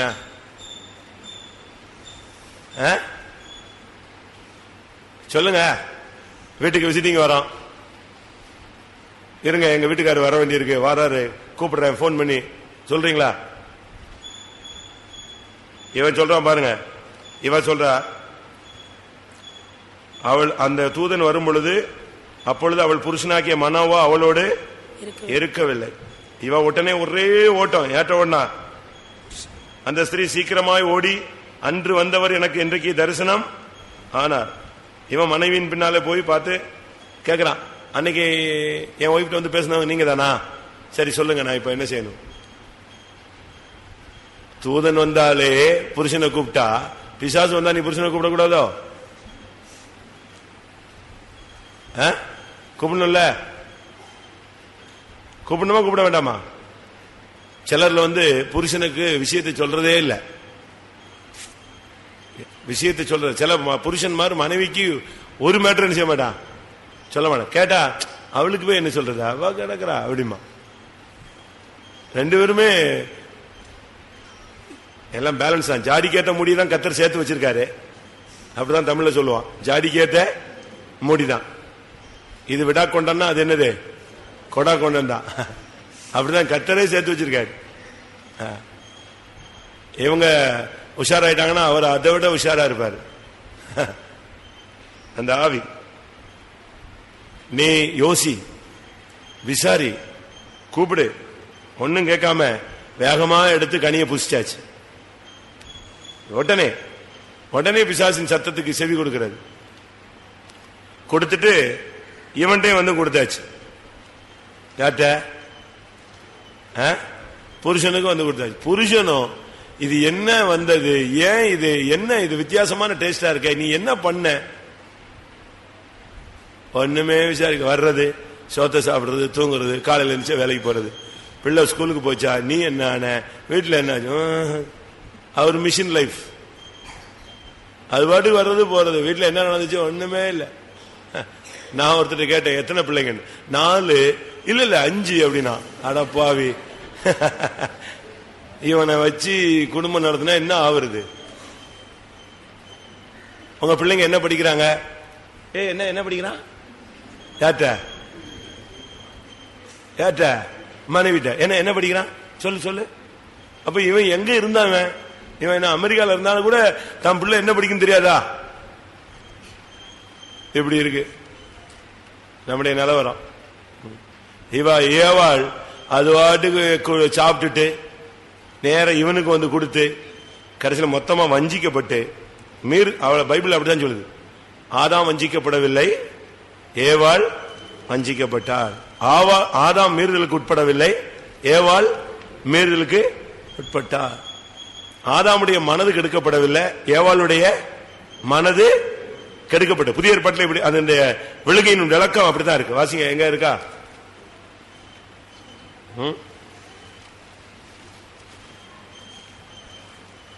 ஆதாம் வஞ்சிக்கப்படவில்லை, ஏவாள் வஞ்சிக்கப்பட்டாள். எங்க இருக்க இல்லையா? அதான் 1 கொரிந்தியர் எத்தனை? சத்தமா சொல்லுங்க, எல்லாருக்கும் வாசிட்டு. 1 தீமோத்தேயு 2ஆம் அதிகாரம் 10. வஞ்சிக்கப்பட்டால் போதுமா? 1 தீமோத்தேயு 2:14. ஆதாம் வஞ்சிக்கப்படவில்லை, ஸ்திரியானவளே வஞ்சிக்கப்பட்டு மீறுதலுக்கு உட்பட்டாள்.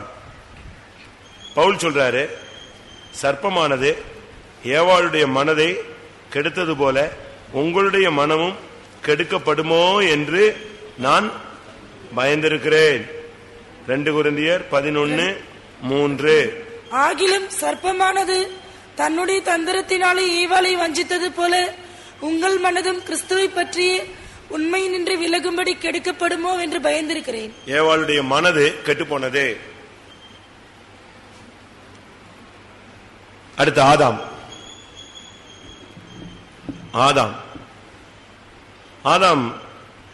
ஆதாமுக்கு தேவனுடைய கட்டளை நன்றாக தெரியும், எச்சரிப்பின் சத்தம் அவனுக்கு நல்லா தெரியும். அவனுக்கு தேவன் 2 விதமான ஊழியத்தை கொடுத்தார். ஒன்று அந்த தோட்டத்தை பண்படுத்துவது, 2வது அதை காப்பது. பைபிள்ல நீங்க படிச்சு பாத்தீங்கன்னா அவன் அந்த 2 வேலையுமே என்ன செய்யவே இல்லை. தேவன் கொடுத்த ஒரு ஊழியத்தை நீ செய்திருக்கிறாயா? அது சண்டே ஸ்கூல் ஊழியமோ, இல்லாவிட்டா ஓபன் ஏர் மினிஸ்ட்ரியோ, இல்ல இந்த ஹாலை துடைக்கிற ஒரு ஊழியமோ, இல்ல தண்ணி ஊத்துற ஊழியமோ. எலியாவுக்கு எலிசா ஊழியம் செய்தான். 8 வருஷம் ஊழியம் செஞ்சானா. என்ன ஊழியம் செஞ்சான் தெரியுமா? என்ன ஊழியம்? எலியாவின் கைகளுக்கு தண்ணி ஊத்துற ஊழியம். அப்படின்னா என்ன அர்த்தம்? சாப்பிடறதுக்கு முன்னால கைகளுக்கு தண்ணி ஊத்துறது, சாப்பிட்டு முடிஞ்ச உடனே அதான் ஊழியம் செஞ்சான்.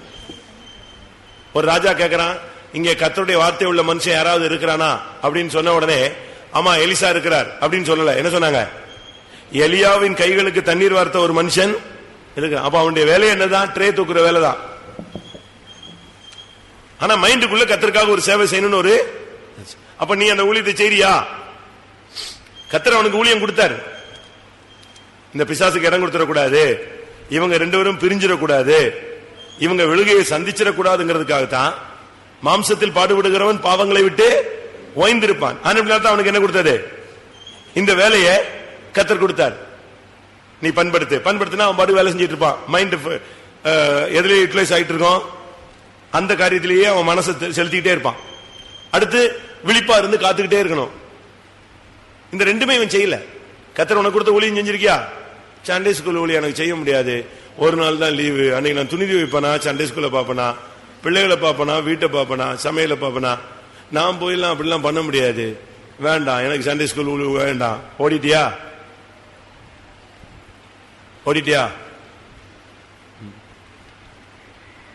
ஒருத்தனை விருந்துக்கு கூப்பிட்டா என்ன சொன்னா?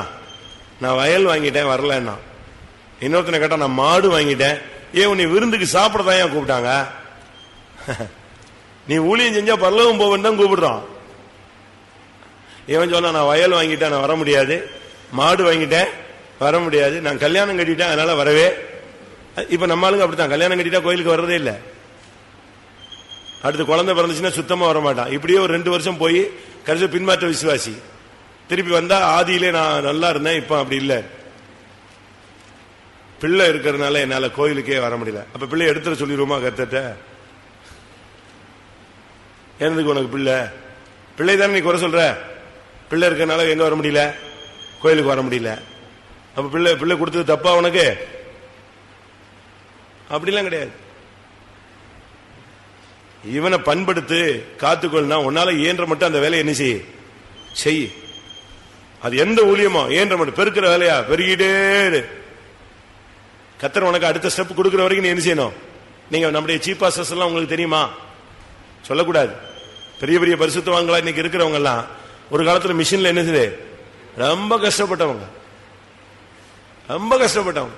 எத்தனையோ வருஷங்களா அவங்க ஊழியமே செய்யாம எதைத்தான் செஞ்சிருக்காங்க? டிரைவிங் தான் செஞ்சிருக்காங்க. 3 பேரை சொல்லலாம் அப்படி எனக்கு தெரிஞ்சு. 3 பேரை சொல்லலாம். அவங்க எல்லாம் 14 வருஷம் 15 வருஷம் 20 வருஷம் என்னதான் செஞ்சவங்க? டிரைவிங் தான், மெக்கானிசம் தான். ஒரு ஊழியம் கிடையாது. காலையில் எந்திரிச்சா காரு டயரை மாத்துறது, ஆயில ஊத்துறது, ஒரே கரியா சுத்துறது, வேற வழி கிடையாது. இருக்கிற வண்டி எல்லாம் ரிப்பேர் பார்க்க.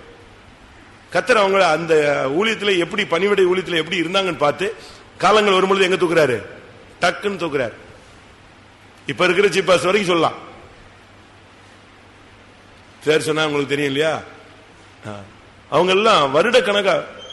அதாவது கர்த்தர் என்ன செய்யறாருன்னா, நீ பிரசங்கம் பண்ணணும் கொடி கட்டி பறக்கணும்னு இல்ல, உன்னைய கர்த்தர் வச்சிருக்கிற ஸ்தானத்துல என்ன நீ உண்மையா இருக்கிற, உன்னைய பண்படுத்த வச்சிருக்காரு, நீ பண்படுத்தணும்.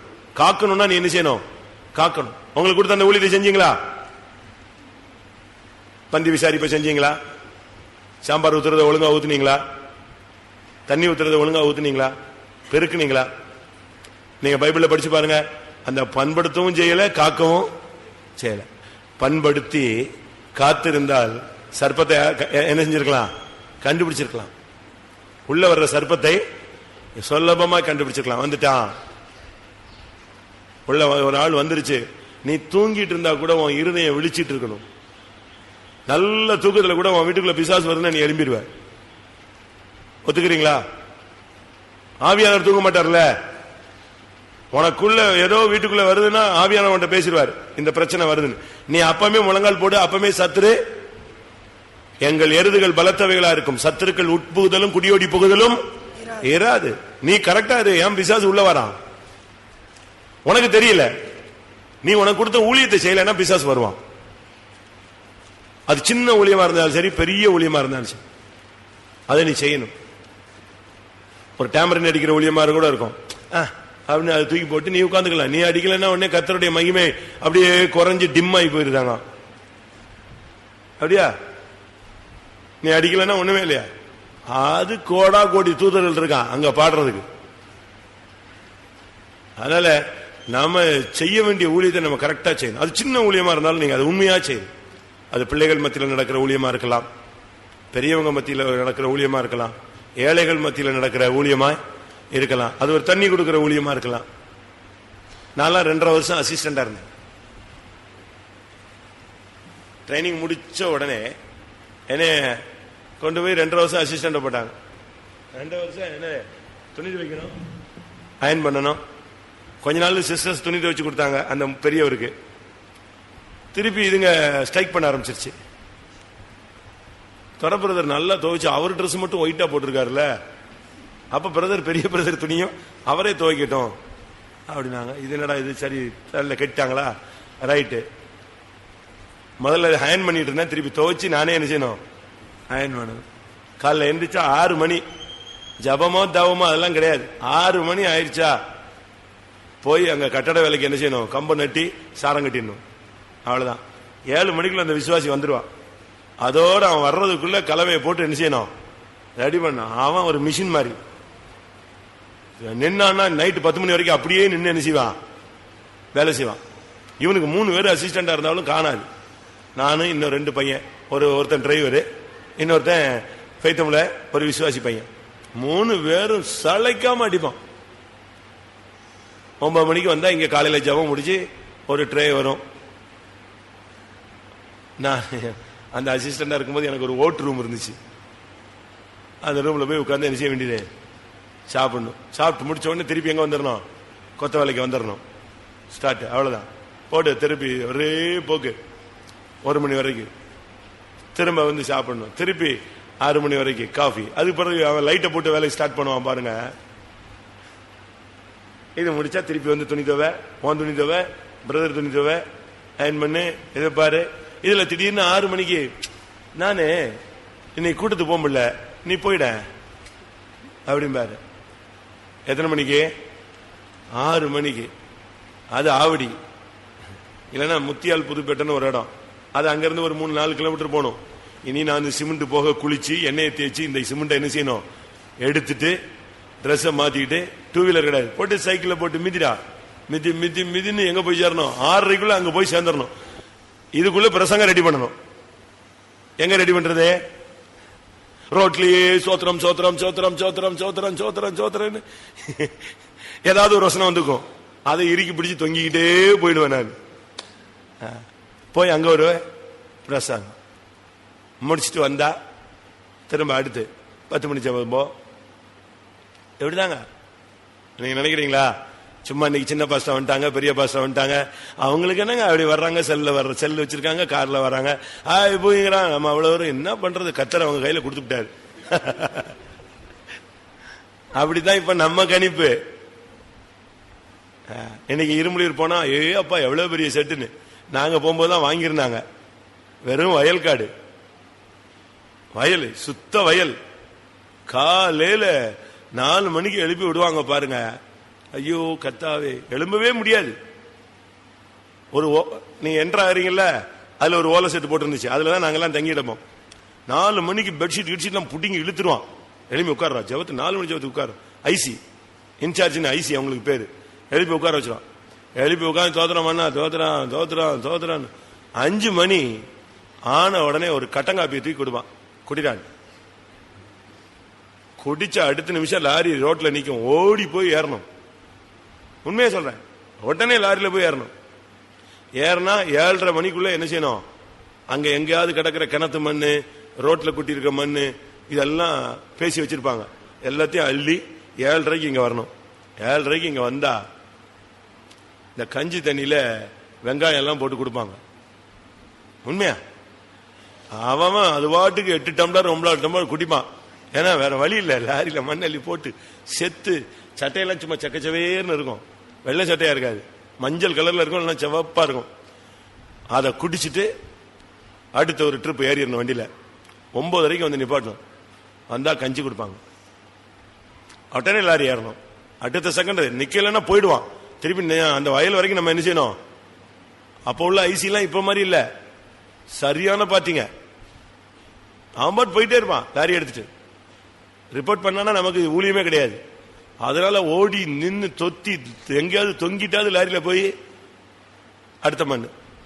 கரெக்டா 9:00 ஒரு டிஃபனோ இல்லாட்டா ஏதாவது கொடுப்பாங்க, கஞ்சி கிஞ்சின். ஒரே ஓட்டம். 11:30 வந்தா ஒரு கிரேப் ஜூஸ் கொடுப்பாங்க. அது முடிஞ்சுதா நேரம் அடுத்து வந்தா மத்தியான சாப்பாடு. தூக்கம்ங்கிறதுலாம் என்னது, இந்த லாரியில போகும்போது வரும்போது நினைஞ்சுக்கணும், அந்த மண்ணுக்கு மேல தூங்கிக்கணும். உண்மையா சொல்றேன், இதெல்லாம் செஞ்சுட்டு தான் இங்க வந்து உட்கார்ந்துருக்கோம். இது நான் மட்டும் இல்ல, எல்லாருமே இப்ப போறவங்களும் அப்படித்தான் இருப்பாங்க இனிமே.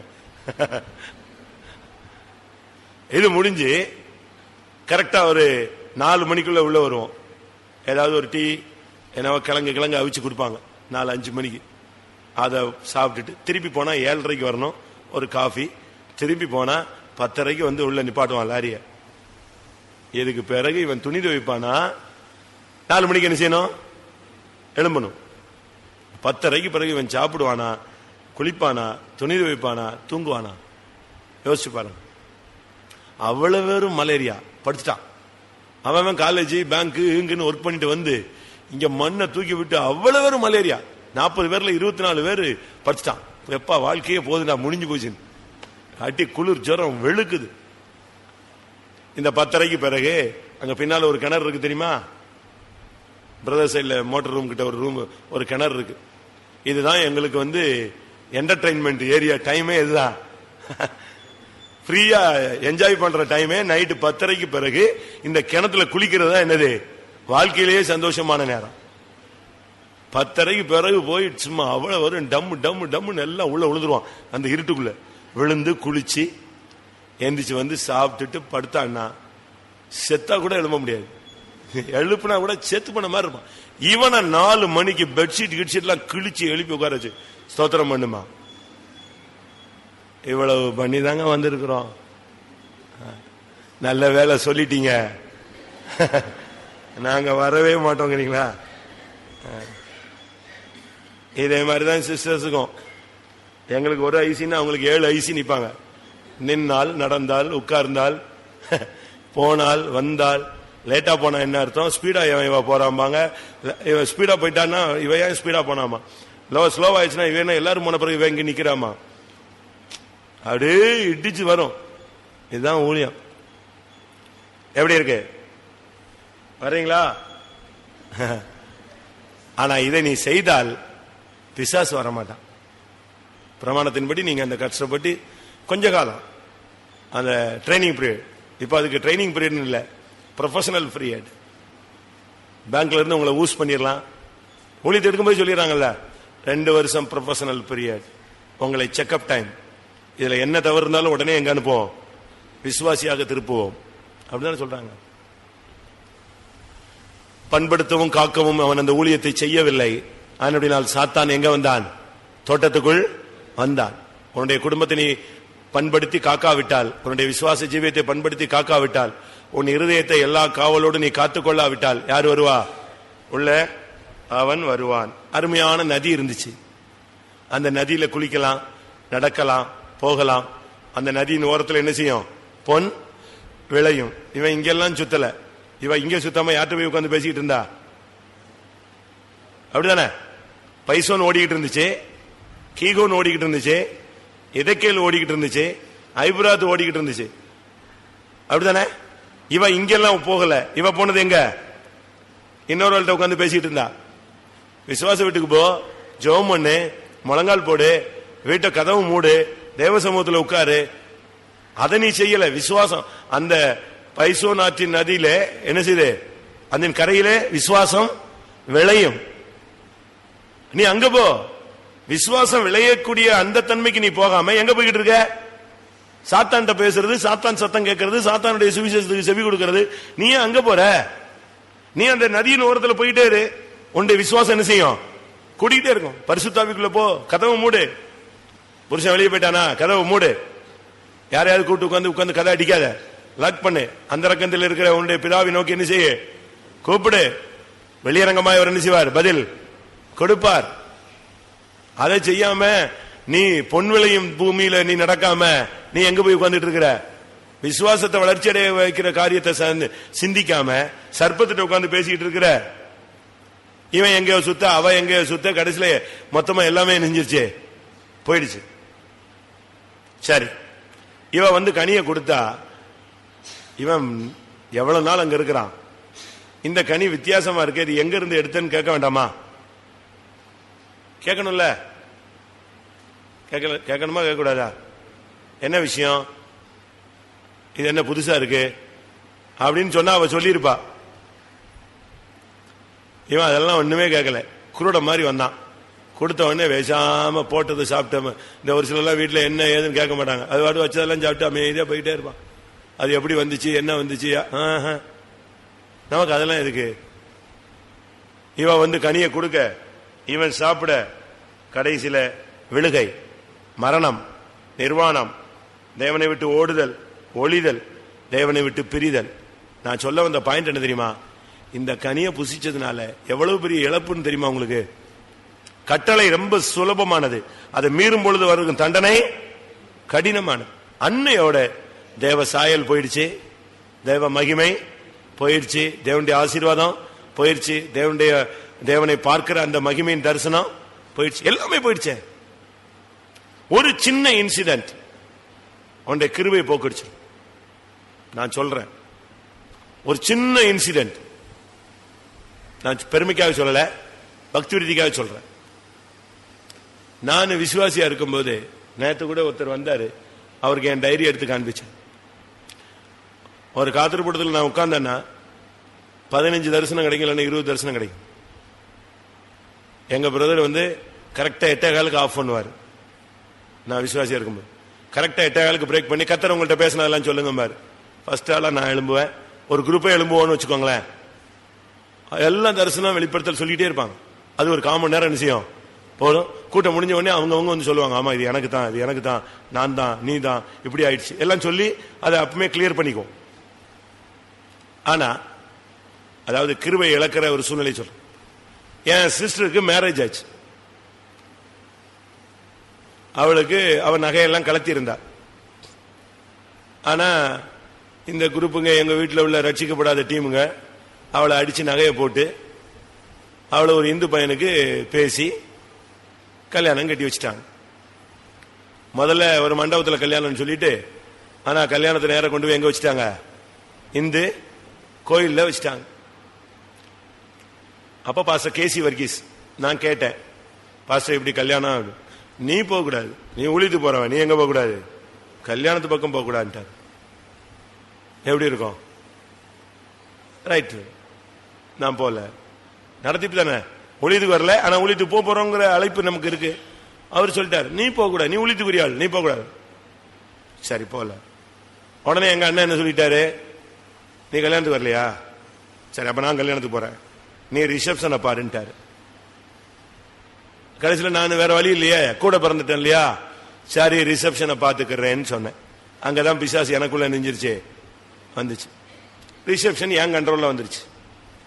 இவங்க எல்லாம் கல்யாணத்துக்கு போயாச்சு, பொண்ணு அம்மா அப்பா எல்லாரும் எங்க எல்லாம் வெளியூர் கல்யாணம் போயாச்சு, நான் மட்டும்தான் இருக்கேன். எனக்கு அப்போ இந்த சத்தியம் தெரிஞ்சிருந்தா நல்லா இருந்திருக்கும். எனக்கு ஒண்ணுமே, அதாவது உழித்து போனோம் அதுதான். ஆனா எது தவறு எது சரியில்லைங்கிற அந்த பகுத்தறிகிற தன்மை எனக்கு இல்ல. அந்த தெய்வீகத்தின் உச்சகட்டம் எனக்கு தெரியாம இருந்துச்சு, ஆழமான இது. நான் என்ன பண்ணிவிட்டேன், என் கூட 2 பேரும் தான் விசுவாசி பசங்க தான், அப்படி செஞ்சிருமா இப்படி செஞ்சிருமா, நானுங்க ஓகே பண்ணிருந்தேன், அவ்வளவுதான்.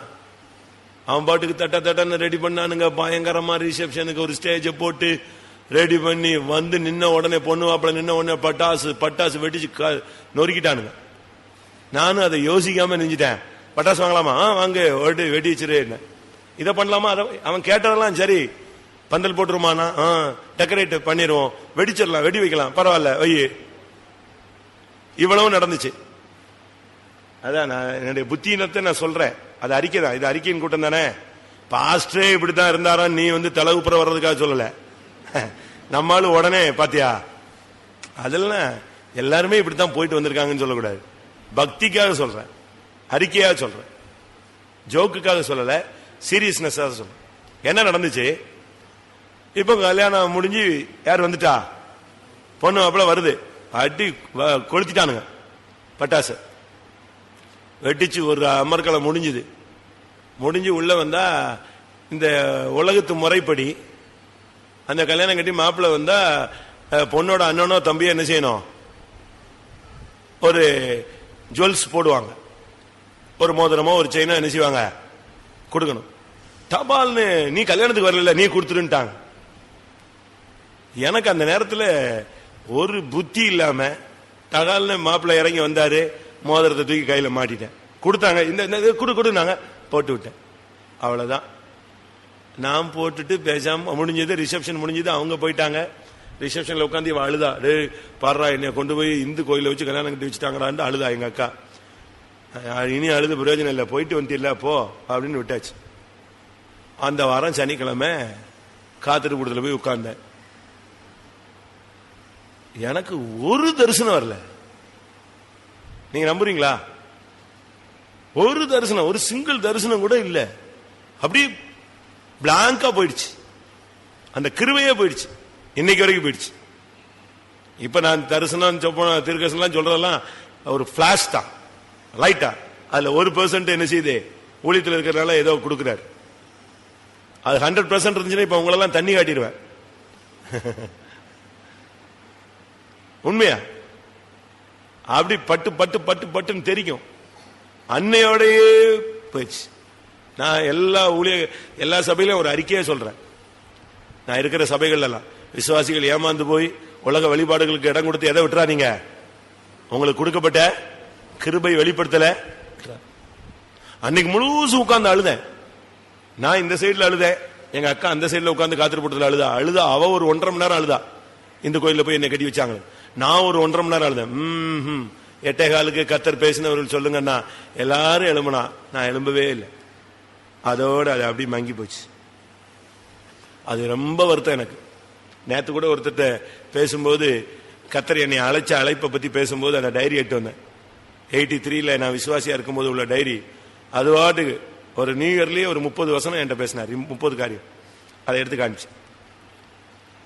அதுக்கு பிறகு இப்ப நான் சொல்றதெல்லாம் ஒரு 1% கர்த்தர் வந்திருக்கிறார். ஏதாவது சொல்றோம் இல்லையா, இந்த தீர்க்க தரிசனம் வெளிப்படுத்தல் தரிசனம் நான் இப்படி பார்த்தேன்னு சொல்றதெல்லாம் சும்மா ஒரு சின்னது. அது இருந்துச்சுன்னா எவ்வளோ நலமா இருக்கும். எதனால போச்சு தெரியுமா? எதனால போச்சு? பிரமாணத்தை மீறினதுனால, உலக ஆடம்பரங்களுக்கு உலக வழிபாடுகளுக்கு நான் இடம் கொடுத்ததுனால என் கிருபையை இழந்தேன். யோசிச்சு பாருங்க.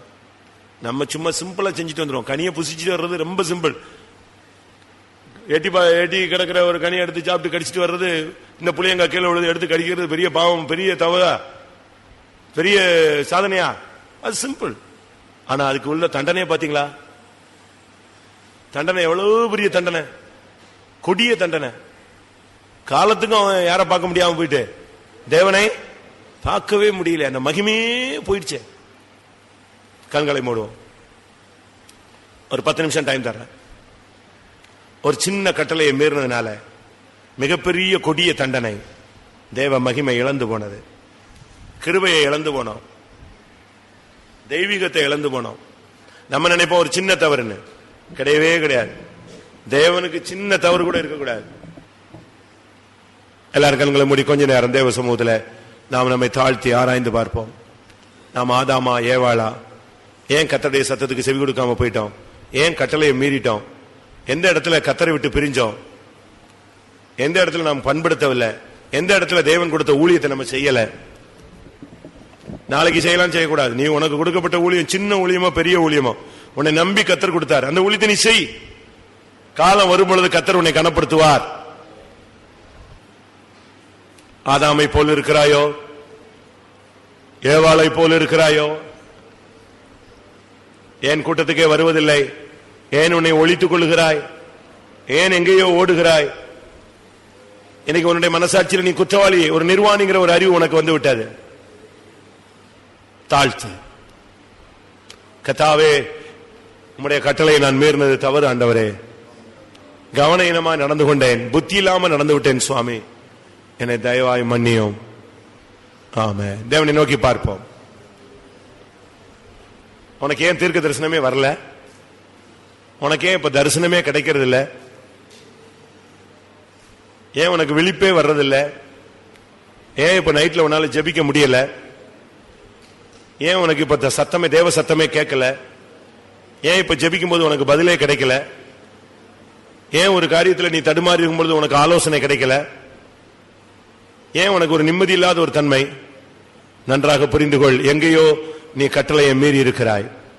தாழ்த்துங்கள், வாயை தரங்க, கர்த்தரை நோக்கி கொஞ்ச நேரம் அதை நாம் கேட்போம். உன்னுடைய கிருபையை எப்படி இழந்து போனாய்? அந்த தேவனோடு தகப்பன் பேசுறது போல பேசின நாட்கள் இன்னைக்கு இல்லையே. நீ ஒரு அந்நியனை போல அல்லவோ இப்பொழுது கத்திக் கொண்டிருக்கிறாய், கதறிக் கொண்டிருக்கிறாய்.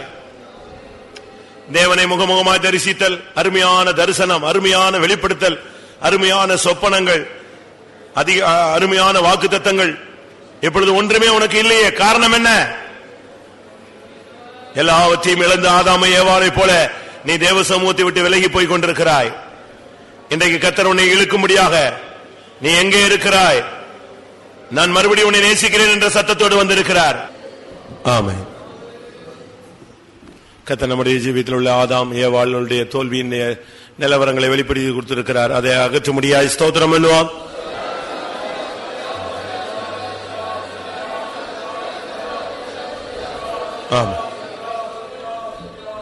ஒரு சின்ன அடுத்து ஒரு சின்ன ஒரு கொஞ்ச நேரம், ஒரு 5 நிமிஷம் மன்னித்தல், மன்னிப்பு கேட்டல். சுத்திரிப்புல ஒரு முக்கியமான பகுதி, கிறிஸ்தவத்தினுடைய முக்கியமான பகுதி மன்னித்தல். இரண்டாவது மன்னிப்பு கேட்பது. இந்த ரெண்டும் ரொம்ப அவசியமானது. நம்மில் ஒரு சிலர் மன்னிப்பு கேட்பாங்க, ஆனா மற்றவங்களை அவங்களால என்ன செய்ய முடியாது, மன்னிக்க முடியாது. ஒரு சிலருக்கு மன்னிக்க முடியும், ஆனா அவன்டெல்லாம் போய் மன்னிப்பு என்ன செய்ய முடியாது, அதெல்லாம் கேட்க முடியாது. இதுல எந்த லிஸ்ட்ல நீங்க இருக்கீங்க? யோசிச்சு பாருங்க. என்னால் மன்னிப்பு கேட்கவும் முடியும், என்னால் மன்னிக்கவும் முடியும். அதுதான் கிறிஸ்தவம். முடியுமா? ஒன்று மன்னிப்பு கேட்பது, இரண்டாவது மன்னிப்பது. இதுல எது கஷ்டமானது சொல்லுங்க பாவம். சொல்லுங்க. எல்லாரும் இங்கே இருங்க, கூட்டத்திலேயே இருங்க, உங்க ஆவி இங்கே இருக்கட்டும். எது கஷ்டமானது, எது சுலபமானது சொல்லுங்க. ஒரு சிலருக்கு இது கஷ்டம், ஒரு சிலருக்கு அது கஷ்டம். அப்படிதானே? யார்ட்டினாலும் போய் மன்னிப்பு கேட்டலாம், அது ஒரு பெரிய காரியம் இல்லை. ஆனா எப்படி மறக்கிறது, இவன் இவ்வளவு பண்ணிட்டானே, அதான் பிரச்சனை. ஒரு சிலருக்கு மன்னிப்பா, அதெல்லாம் இவன்ட்டெல்லாம் போய் கேட்கறதா. ஒரு சிலர்கிட்ட போய் மன்னிப்பு நீங்க கேளுங்க, பிரதர் மன்னிச்சுக்கோங்க, ஏன்ட்ட கேட்கிற, போய் ஆண்டவர்கிட்ட கேளு, அவரை மன்னிக்க சொல்லு அப்படிமா. பிரச்சனை உனக்கு அவனுக்கு தானே. அவனுக்கு ஆண்டவருக்குன்னா அவன் எங்க போய் சொல்லுவான், ஆண்டவர்கிட்ட மன்னிப்பு கேட்பான். பிரச்சனை யாருக்கு? ஒருவருக்கு ஒருவர் தான் பிரச்சனை. மனைவிட்ட போய் ஒரு பெண்ணிட்ட போய் எப்படி மன்னிப்பு கேட்கறது? ஆண் ஆதிக்கம் என்ன செய்ய மாட்டேங்க, இடம் கொடுக்க அப்படி கிடையாது. ஆண் பெண்ணுலாம் இல்ல, நம்முடைய பட்சத்தில் தவறு இருக்குன்னு உன்னுடைய ஆவியானவர் உனக்கு உணர்த்திட்டா யாரா இருந்தாலும் என்ன செய்யலாம், உடனே மன்னிப்பு கேட்கலாம். உடனே மன்னிப்பு ரொம்ப அது தெய்வீகமான ஒரு குணசீலம். ஆண்டுடைய குணாதிசயங்கள்ல ஒன்று என்னது, மன்னிப்பு. சரி, மன்னிப்பு கேட்டா மன்னிச்சிடலாம். இன்னும் அதனுடைய பூரணத்தை சொல்றேன், மன்னிப்பு கேட்காமலே அவன் என்ன செய்யணும், மன்னிக்கணும். அதுதான் கிறிஸ்தவத்தின் பூரணம். அவன் உன்ட மன்னிப்பு கேட்காட்ட கூட நீ அவன் என்ன செய்யணும், மன்னிக்கணும். அவன் ஒரு வருஷம் கழிச்சு பிரதர் நான் அன்னைக்கு பேசின தப்பு, ஐயோ நான் அப்பமே அதை நினைஞ்சிட்டேன், மன்னிச்சிட்டேன், அது அப்பமே நான் அதை மறந்துட்டேனே அப்படின்னு சொல்லணும். நீ அதே தூக்கி வச்சுக்கிட்டே நிச்சய கூடாது. மன்னிக்காத சுபாவம் ஒரு புளிச்ச மாவு, இதை நீ வச்சுக்கிட்டே நிச்சய கூடாது, தூக்கிட்டு அலையக்கூடாது. அது ஒரு குப்பை, அந்த குப்பையை என்ன செஞ்சுட்டு இருக்க கூடாது, கூட்டி கூட்டி கூட்டி கூட்டி வச்சிட்டு கூடாது. ஒரு வாரத்துக்குள்ளதான் அந்த காத்திரப்படத்துல தீ வச்சு நெஞ்சிடணும், அக்னியில பரிசுத்தாவின் அக்னியில சுட்டரிச்சணும். உங்களுக்கு எது கஷ்டம் சொல்லுங்க? மன்னிக்கிறது கஷ்டமா, மன்னிப்பு கேட்கறது கஷ்டமா? அந்த சப்ஜெக்டே கஷ்டங்க. மேத்ஸே எனக்கு ஒத்து வராது, பிசிக்ஸே ஒத்தே வராது. மற்ற எதுனாலும் வரும், தமிழ் தான் இப்ப தறிக்கணதான் அடிக்குது எல்லாருக்கும். ஏன்னா எல்லாம் இங்கிலீஷ் மீடியத்தில் போனதுனால எது வராது, இங்கிலீஷும் ஒழுங்கா படிக்கல, தமிழ். இப்ப நம்ம பிள்ளைங்கெல்லாம் இங்கிலீஷ் மீடியத்தில் படிக்க வைக்கணும் பேரண்ட்ஸுக்கு ரொம்ப ஆசை. ஏன்னா நம்ம தான் பேச முடியல, அதுங்களாவது என்னத்தையாவது பேசிட்டு வாழ்க்கையில முன்னேறிட்டு. இது போய் அங்க சேர்த்து விட்டா அங்க ஸ்கூல்ல எல்லாரும் இங்கிலீஷ் மீடியத்தில் தமிழ்ல தான் சொல்லிக் கொடுக்குறான். அது என்னத்தை இங்கிலீஷ் பேசுற போது கடைசியில் இங்கிலீஷும் தெரியாம தமிழும் தெரியாம இதுலயும் 30 மார்க் அதுலயும் 30 மார்க்ல தான் நிக்குது. அப்படித்தானே? உண்மைதானே? சரி, உங்களுக்கு எது கஷ்டம்? ஒரு சிலருக்கு மன்னிப்பு கேட்கறது கஷ்டமே கிடையாது, எத்தனை தரனாலும் போய் கேட்பாங்க. அவங்க என்ன ஏசினாலும் ராபோஜனத்துக்கு முன்னால போய் மன்னிப்பு கேட்டு பேசாம போயிட்டே இருப்பான். அவன் சொல்லுவான், பாரு இன்னும் கொஞ்ச நேரத்தில் வருவான் பாரு, என் பாய் மன்னிப்பு கேட்டு பேசாம போயிட்டே இருப்பான். அப்படியா? நான் ரொம்ப ரஃபா இந்த விஷயத்துல பண்ணிருக்கேன். மன்னிப்பு கேட்காம உள்ள நினைச்ச கூடாது, உட்காரவே கூடாது. மன்னிப்பு கேட்பீங்களா? ஒரு இடத்துல ஒரு இதே மாதிரி சுத்திரி படத்துல ஒருத்தர் அறிக்கை செஞ்சார், கர்த்தருக்கு ஸ்தோத்திரம் அப்படி இப்படின்னு அறிக்கை செஞ்சார். நான் சொன்னேன், உங்க அண்ணன் நீ பேசல, நீ இங்க என்ன அறிக்கை செய்யற, உட்காரு. அப்படின்னு. இப்ப தானே கும்பல்ல யாரு சொல்றா என்ன சொல்றான்னு தெரியாம மொத்தமா எல்லாரும் அறிக்கையிடுவோம் அப்படின்னு மொத்தமா எழுப்பிட்டு அலையிலியா போட்டு உட்காந்துக்கிறோம். அப்ப அப்படி இல்ல, ஒன்னொன்னா சொல்லணும்ல. அவன் எழுந்திரிச்சு சொன்னான், கத்தருக்கு சோத்திரம், நான் அதை செஞ்சேன் இது செஞ்சான்னா. நான் சொன்னேன், உங்க அண்ணன்ட்ட முதல்ல ஒப்புரவாகல, உட்காரு கீழன்னு. இவன் எந்திரிச்சு வெளியே போயிட்டான். ஐயோ ஓடியில போயிட்டான். எனக்கு மனசு வருத்தமா போச்சு, போயிட்டானே எந்திரிச்சு.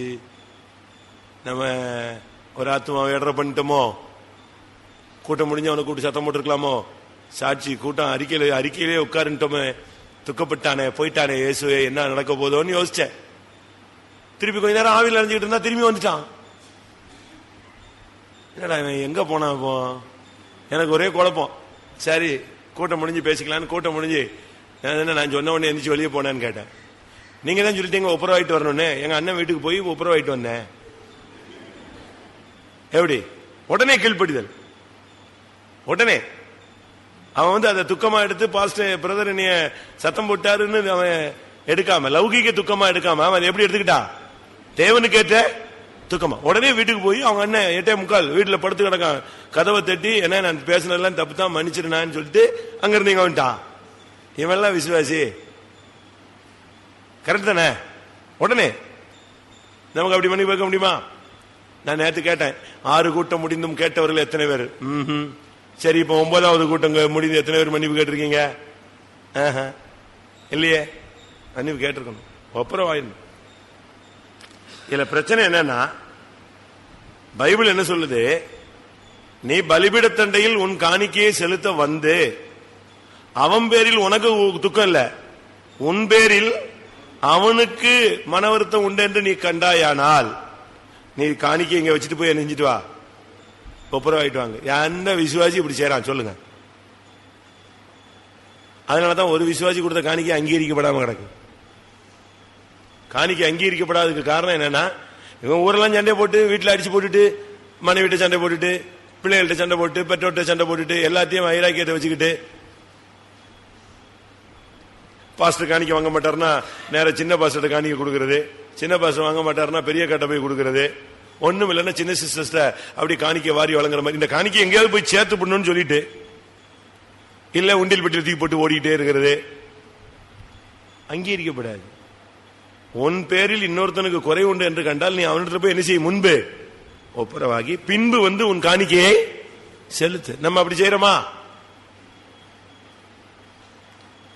என்ன வாக்குவாதம் பண்றோம், என்ன சண்டை போடுறோம், காணிக்கை மட்டும் கொடுத்துட்டு போய்கிட்டே இருக்கும். இப்படிதான் நமக்குள்ள அநேகருக்குள்ள நடக்கும். மன்னிப்பு கேளுங்க. சரி, பேதுரு சொல்றாரு, என் சகோதரன் எனக்கு விரோதமாய் குற்றம் செய்து அவன் என்னிடத்தில் வந்து மன்னிப்பு கேட்டால் நான் அவனை எத்தனை விசை மன்னிப்பது அப்படிங்கிறார். பாசிங்க மத்தேயு 18:21. அப்பொழுது பேதுரு அவரிடத்தில் வந்து, ஆண்டவரே, என் சகோதரன் எனக்கு விரோதமாய் குற்றம் செய்து வந்தால் நான் எத்தனை தரம் மன்னிக்க வேண்டும்? 7 தரம் மட்டுமோ என்று கேட்டான்.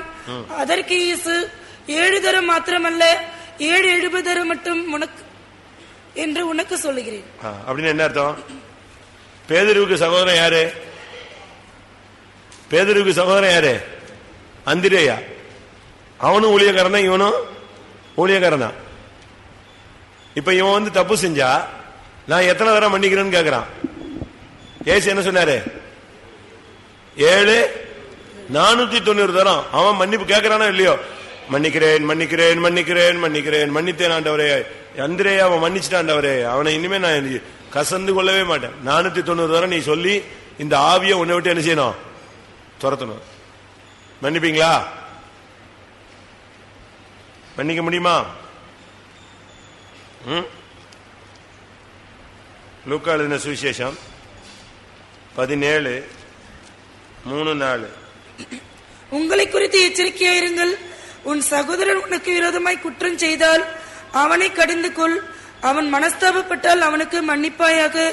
அவன் ஒரு நாளில் 7 தரம் உனக்கு விரோதமாய் குற்றம் செய்து 7 தரமும் உன்னிடத்தில் வந்து நான் மனஸ்தாபப்படுகிறேன் என்று சொன்னால் அவனுக்கு மன்னிப்பாயாக. அவனுக்கு மன்னிப்பாயாக. எப்படி? அவன் எத்தனை தரம் வந்து உன்ட்ட மன்னிப்பு கேட்டாலும் நீ என்ன செய்யணும்? ஆமா, வந்துட்டான் மன்னிப்பு கேட்க, உனக்கு எங்கடா புத்தியே திருந்தலையே அப்படிலாம் நம்ம சொல்லக்கூடாது. அவன் மன்னிப்புன்னு ஒரு வார்த்தையை கேட்டா நீ என்ன செஞ்சிடணும்? மன்னிச்சிடணும். ரெண்டாவது, நீ உன்னை தாழ்த்தி போய் நீ உன் பிரச்சனையை சொல்லி மன்னிப்பு கேட்டு வா. அவன் மன்னிக்கிறானோ இல்லையோ செஞ்சிடலாமா?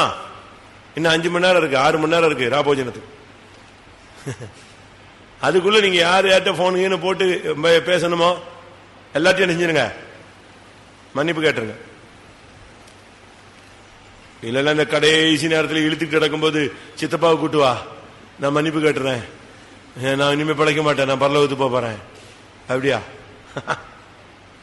இப்ப ஒரு விசுவாசி அந்த போன் பண்ணாரு, இப்ப இல்ல ஒரு மாசம் முன்னால, ஒரே அழுகை, யாருன்னே கண்டுபிடிக்க முடியல. கடைசியில பார்த்தா ஒரு விசுவாசி, ஒரு காலத்துல அந்த ஊரையும் சபையும் கலக்கினவன், கடைசியில மன்னிப்பு. அந்தவன் போனவன் அவ்வளவுத்தையும் மன்னிப்பு. எங்க வியாதி சோமானும் எதுக்கு? எப்பவுமே மன்னிப்புகள் வியாதி வராது. நீ செஞ்ச பாவத்தின் நிமித்தம், மன்னிக்காத நிமித்தம் உனக்கு வியாதி வர்றதுக்கு முன்னாலே என்ன செய்ய? மன்னிப்புகளே ஒப்புரவாகாமல் பரலோக ராஜ்யத்துக்கு என்ன செய்ய முடியாது? போக முடியாது. யோசேப்ப குழியில தூக்கி போட்டாச்சு, அவனை வித்துட்டாங்க, அவன் அங்க போயிட்டான், சிங்காசனத்துக்கு போய் உட்கார்ந்தாச்சு. இப்ப தன்னை வெளிப்படுத்துகிறான். வெளிப்படுத்தினா இந்த பிரதர்ஸ் யாராவது ஒருத்தனாவது மன்னிப்பு கேட்டானா? ஆதாம் மன்னிப்பு கேட்டானா? ஏவாள் மன்னிப்பு கேட்டாளா? கேயாசி மன்னிப்பு கேட்டானா? மிரியாம் மன்னிப்பு கேட்டாளா? யூதாஸ் மன்னிப்பு கேட்டானா? கேட்க மாட்டானே. ஏன்னா இவங்கெல்லாம் ஜட்ஜ்மெண்ட்டுக்கு போனது காரணம் மன்னிப்பு கேட்காதனாலதான். நீ மன்னிப்பு கேட்டீனா நியாய தீர்ப்புக்கு என்ன செய்ய மாட்ட? போக மாட்டாய். இந்த சகோதரர்கள்லாம் யாக்கோபு செத்த பிறகு ஆள் அனுப்பி மன்னிப்பு கேட்டாங்க.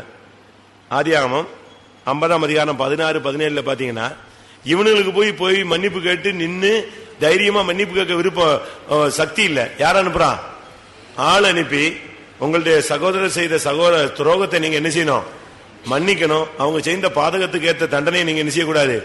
கொடுத்துடக்கூடாது, பழி வாங்கிடக்கூடாதுன்னு சொன்னாங்க. உம்முடைய சகோதரர் உமக்கு பொல்லாங்கு செய்திருந்தாலும் அவர்கள் செய்த துரோகத்தையும் பாதகத்தையும் நீர் தயவு செய்து மன்னிக்க வேண்டும் என்று உம்முடைய தகப்பனார் மரணம் அடையும் முன்னே உமக்கு சொல்லும்படி கட்டளையிட்டார். ஆகையால் அது எப்படி அக்கா சொல்லிட்டு போனாரு? பொய் சொல்றாங்க. அவங்க அப்பா போகும்போது இப்படி சொல்லிட்டு செத்து போயிட்டாராம். ஏன் அவர் நல்லா தானே இருந்தாரு இத்தனை வருஷமா?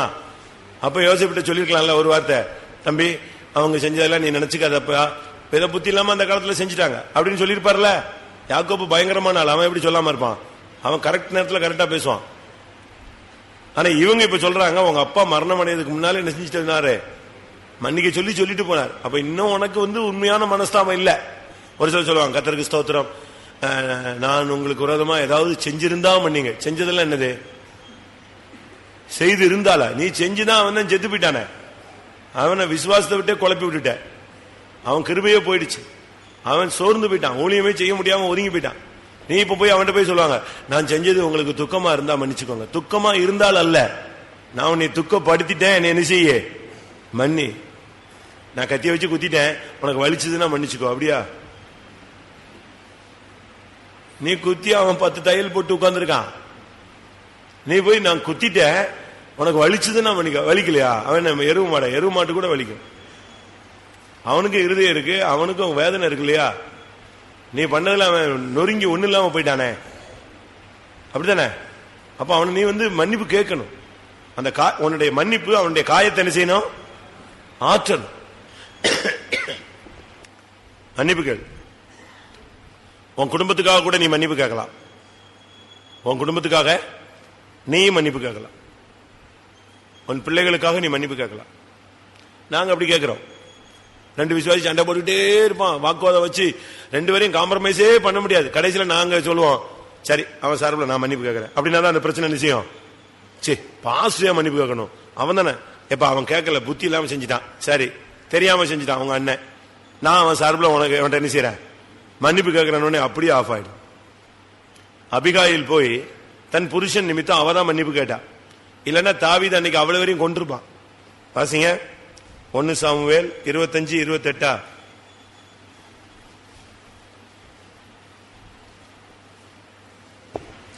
உமது அடியாளின் பாதக பாதகத்தை மன்னியும். கர்த்தரின் ஆண்டவனுக்கு நிலையான வீட்டை நிச்சயமாய் கட்டுவார். என் ஆண்டவன் கர்த்தருடைய யுத்தங்களை நடத்துகிறவராமே. நீர் உயிரோடு இருக்கும் நாளில் ஒரு பொல்லாப்பும் உண்மையிலே காணப்படாது. இவ போய் அங்க மன்னிப்பு கேட்டா.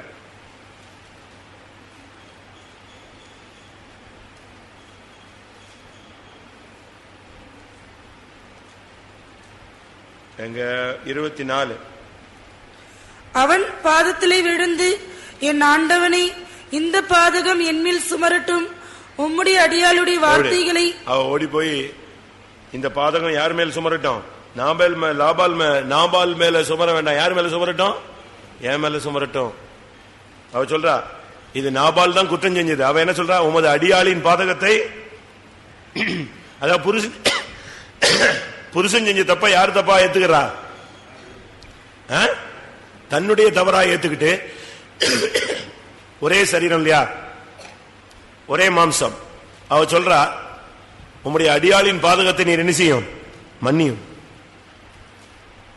அப்ப தான் புருஷன் செஞ்சது, தான் பிள்ளைகள் செஞ்சது, யார் செஞ்சதான் ஏத்துக்கிறா?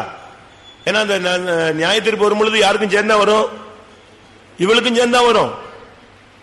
அதனாலதான் ஓடி போய் சொல்றா உன்னுடைய அடியாளுடைய பாதகத்தை மன்னியும்.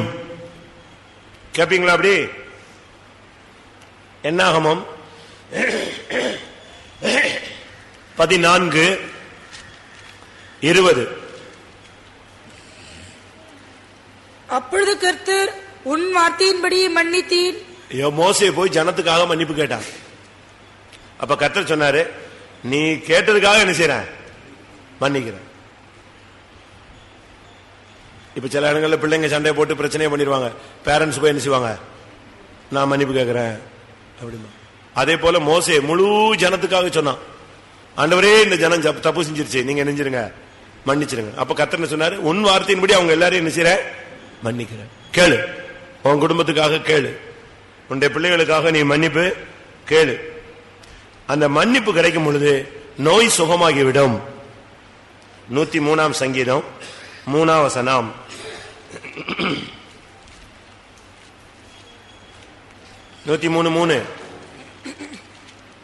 அவர் உன் அக்கிரமங்களை எல்லாம் மன்னித்து உன் நோய்களை எல்லாம் குணமாக்கி. அக்கிரமம் மன்னிக்கப்படும் பொழுது நோய் என்ன செஞ்சிடும்?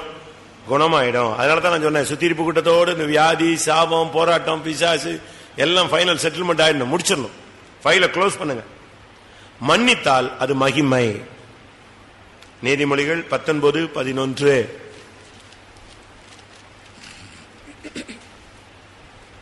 மனுஷனுக்கு விவேகம் அவன் கோபத்தை அடக்கும், குற்றத்தை மன்னிப்பது அவனுக்கு மகிமை. குற்றத்தை மன்னிப்பது மனுஷனுக்கு மகிமை. நீ மன்னிக்கணும். நீ ஒரு பரந்த மனப்பான்மையோடு இருக்கணும். எத்தனை பேர் அப்படி மன்னிக்கிறாங்க தெரியுமா? ஆச்சரியமா இருக்கு. என்னால மன்னிக்க முடியாத குற்றங்கள் எல்லாம் விசுவாசிகள் மன்னிக்கிறாங்க. பெரிய பெரிய ஆளுங்களால செய்ய முடியாத காரியங்கள்லாம் ஒரு சிலர் என்ன செய்றாங்க. கொலை செய்தவனே நெஞ்சிடறாங்க, மன்னிச்சிடறாங்க. அப்போ எவ்வளவு ஒரு தெய்வீக தன்மை இருக்குன்னு பாருங்க, யோசிச்சு பாருங்க. கொலைகாரனை மன்னிச்சிடறாங்க, கொலைகாரனுடைய பிள்ளைகளை மன்னிச்சிடறாங்க.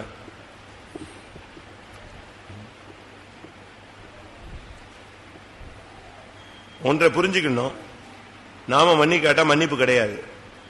மத்தேயு 6:14 மன்னித்தால் மன்னிப்பார், நீ மன்னியாவிட்டால் உனக்கு மன்னிப்பு இல்லை. மனுஷருடைய தப்பிதங்களை நீங்கள் அவர்களுக்கு மன்னித்தால் உங்கள் பரமபிதா உங்களுக்கும் மன்னிப்பார். நீ மன்னிச்சிட்டேனா உனக்கு என்ன செய்வாரு? மன்னிப்பார். 6:15 மனுஷருடைய தப்பிதங்களை நீங்கள் அவர்களுக்கு மன்னியாதிருந்தால் உங்கள் பிதா உங்கள் தப்பிதங்களை மன்னியாதிருப்பார். ஒருவேளை இந்த சுத்திரி கூட்டத்தில் நீங்க மன்னிப்பு கேட்டலாம், திருப்பி போய் நீ மன்னிக்காட்ட கூட இந்த அக்கௌண்ட் திருப்பி ரிவர்ஸ் ஆகி என்ன செய்யும்? இந்த பாவமோ சேரும். கரெக்டா நான் சொல்றது? இந்த சுத்திரி கூட்டத்தில் எல்லாத்தையும் நீங்க மன்னிச்சிட்டீங்க, மன்னிப்பு கேட்டாச்சு, மன்னிச்சாச்சு.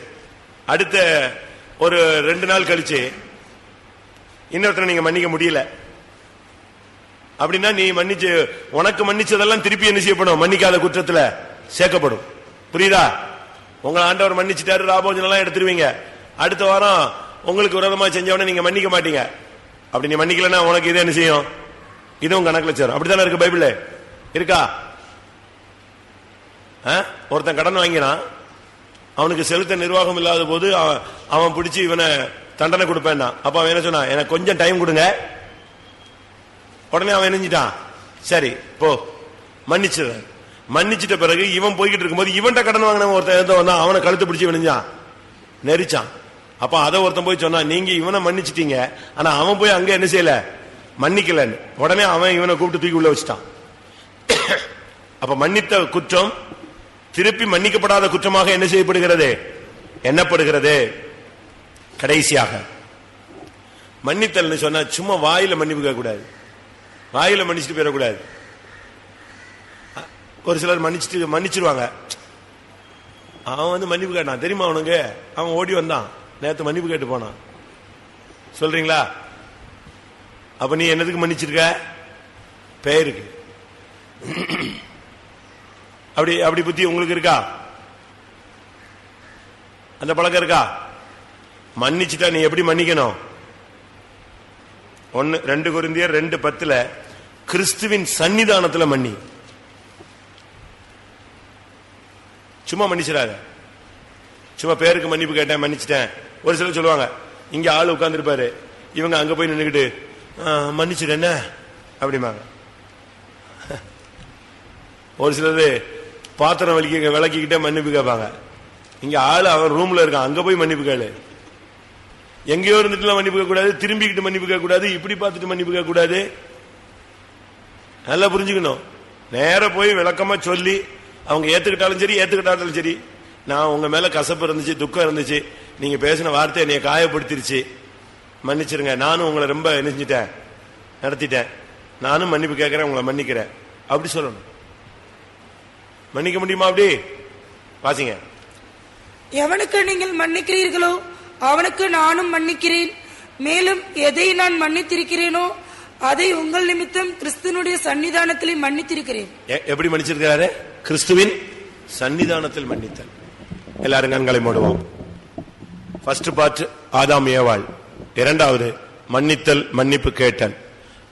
இந்த சத்தியத்தை கேட்ட பிறகாவது நீங்க போய் இன்னைக்கு இன்னும் ஒரு 5 மணி நேரம் 6 மணி நேரம் இருக்கு, யார்ட்டெல்லாம் மன்னிப்பு கேட்கணுமோ, யார்ட்டெல்லாம் ஒப்புரவாகிக் கொள்ளணுமோ, யார்ட்டெல்லாம் நீங்கள் ஐக்கியமாகிக் கொள்ளணுமோ ஐக்கியமாகிக் கொள்ளுங்கள். ஒரு புதிய வாழ்க்கையை தொடங்குவோம். நீ மன்னித்தால் உனக்கு மன்னிப்பு,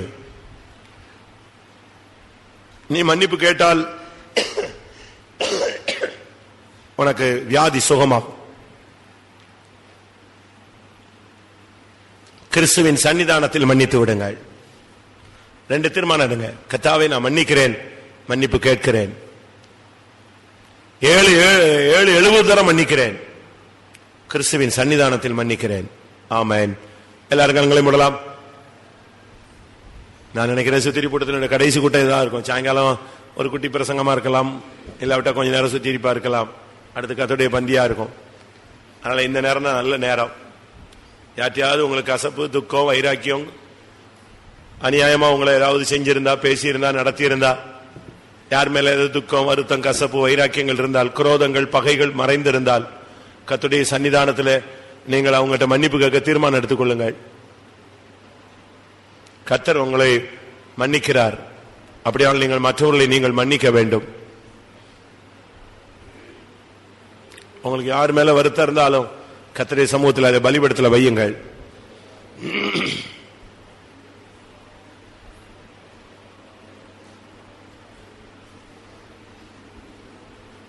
அஞ்சு நிமிஷம் ஆண்டவருடைய சமூகத்தில் நாம் அறிக்கையிடலாம். ஒரு கொஞ்ச நேரம் நம்மை நாமே ஆராய்ந்து பார்ப்போம்.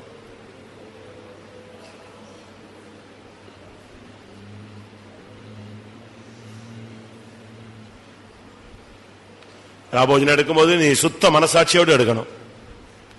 எனக்கு யார் மேலும் வருத்தம் இல்லை, என்னால யாருக்கும் வருத்தம் இல்லை, எனக்கும் யார் மேலேயும் வருத்தம் இல்லை, நானும் இனி யாருக்கும் இடரலா இருக்க மாட்டேன், யார் நிமித்தமும் நான் இடறி போக மாட்டேன், நான் தேவனை மறுதலிக்க மாட்டேன், என் மூலம் யாரையும் மறுதலிக்க வைக்க மாட்டேன். நானும் பின்மாறி போக மாட்டேன். என் நிமித்தம் மற்றவர்களையும் பின்மாற அனுமதிக்க மாட்டேன்.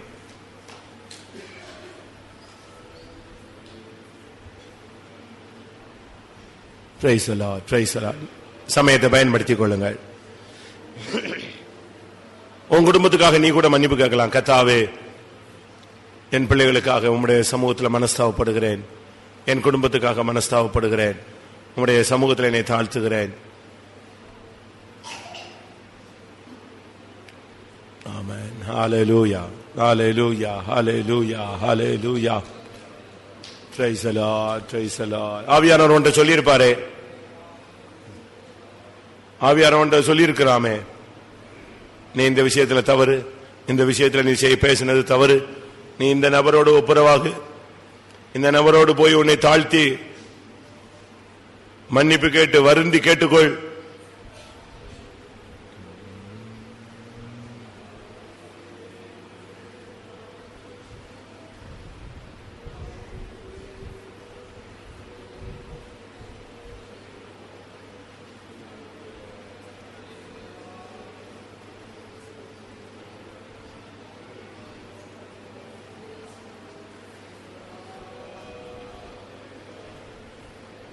Hallelujah. Praise the Lord, praise the Lord, praise the Lord. நேரத்தை வீணாக்காதீங்க, தலையை கிளப்படாதீங்க. கர்த்தரை நோக்கி பாருங்கள். அவரிடத்தில் மன்னிப்புகள் உண்டு, இரக்கங்களும் மன்னிப்புகளும் உண்டு. மன்னிக்கிறதுக்கு அவர் தயவு பெருத்த தேவன் என்று சொல்லி இருக்கிறது.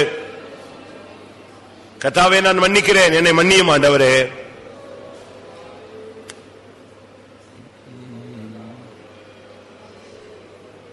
மன்னித்தால் சுகம் கிடைக்கும், மன்னித்தால் ஆசீர்வாதம் கிடைக்கும், மன்னித்தால் உனக்கு செழிப்பு உண்டாகும். மன்னிக்காத குற்றம் ஒரு பெரிய தடைக்கல், அது ஒரு பிசாசின் ஆயுதம்.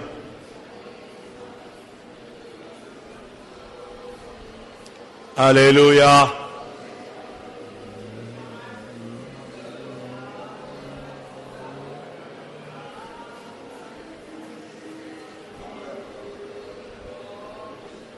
Praise the Lord Jesus. Eme karamani alatira bana karamanati karamanadira.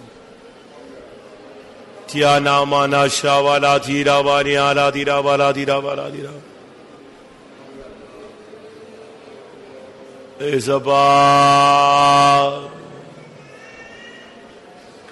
Hallelujah.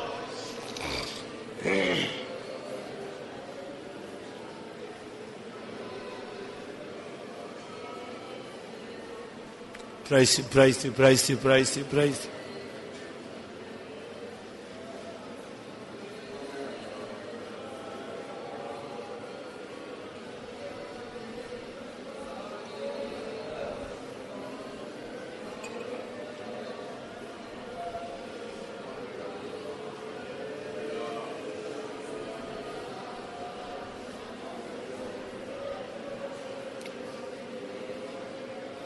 Praise the Lord, praise the Lord, praise the Lord, praise the Lord. கர்த்தருடைய சமூகத்திலே இருதயம் குத்தப்பட்டால் நீங்கள் எழும்பி நின்று அறிக்கையிடலாம். இது ஒரு நல்ல நேரம். கர்த்தருடைய பந்தியில பங்கெடுக்கிற எல்லாரும் அறிக்கையிட்டவர்களா இருக்க வேண்டும். ஹல்லேலூயா, ஹல்லேலூயா. ஆதாமை போல நான் கட்டளையை மீறினேன், பிரிந்து நின்று செயல்பட்டேன், காரியங்களை விசாரிக்கவில்லை, எனக்கு கொடுத்த ஊழியத்தை நான் செய்யவில்லை, தேவ மகிமையை இழந்தேன், கிருபையை இழந்தேன், தரிசனத்தை இழந்தேன், அபிஷேகத்தை இழந்தேன், வாக்குத்தத்தத்தை இழந்தேன், தேவனோடு உள்ள ஐக்கியத்தை நான் இழந்தேன்.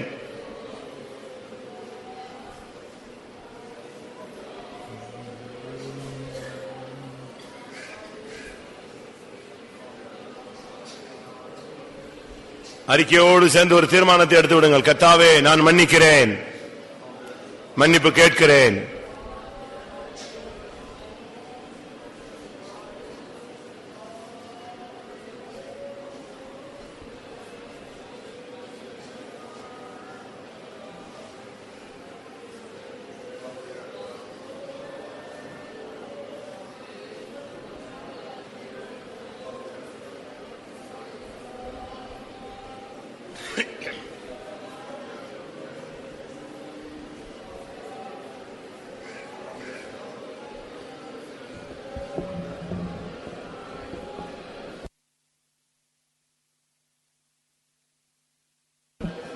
Praise the Lord. Praise the Lord. Praise the Lord.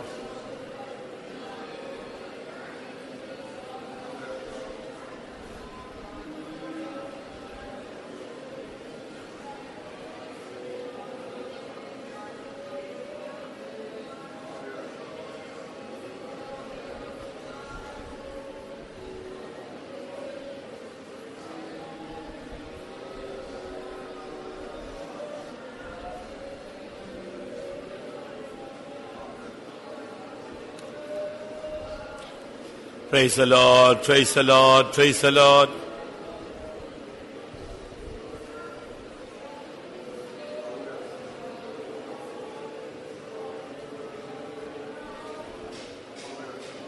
Hallelujah. Amen.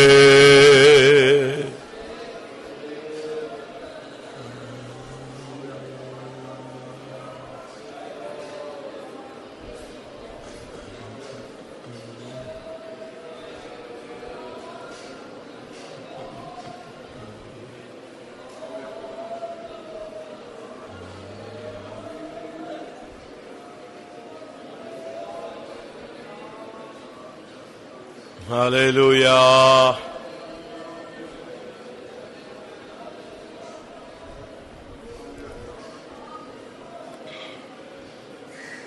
Ribalabari alabalat.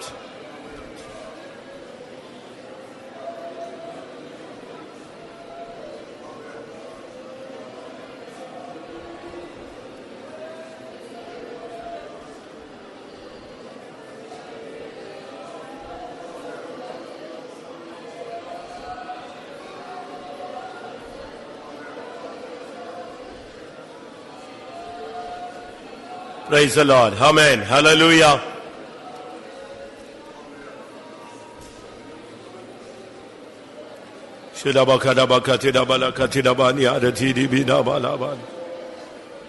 Hallelujah. Amen. தேவனுடைய வல்லமைக்கு நாம் இடம் கொடுப்போம். Hallelujah. தேவனுடைய கிருபைக்கு நாம் இடம் கொடுப்போம். அவருடைய ஆளுகைக்கு நாம் இடம் கொடுப்போம். அவர் நமக்குள்ளும் நம்முடைய சபைக்குள்ளும் ராஜரீகம் பண்ணட்டும். ஆமென். ஹalleluya. தேவனுடைய பலத்தினால் நம்மை இடைகட்டட்டும். அவர்கள் பலவீனத்தில் பலன் கொண்டார்கள். ஆமென்.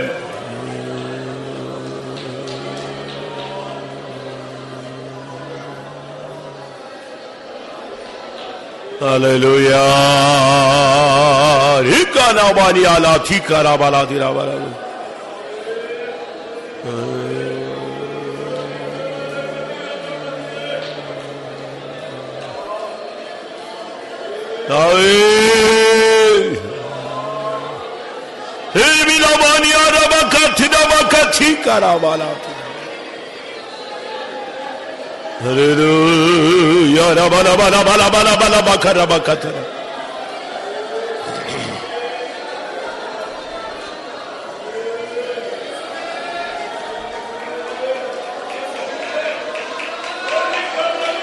Revela bahaniya se ekabana bala de rama.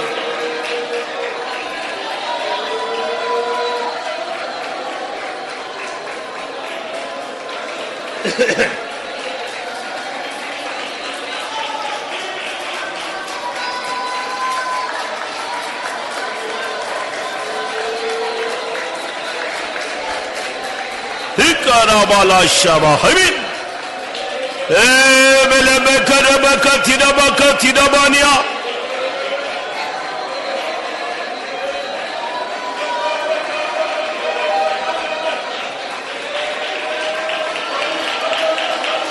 Amen. Hallelujah.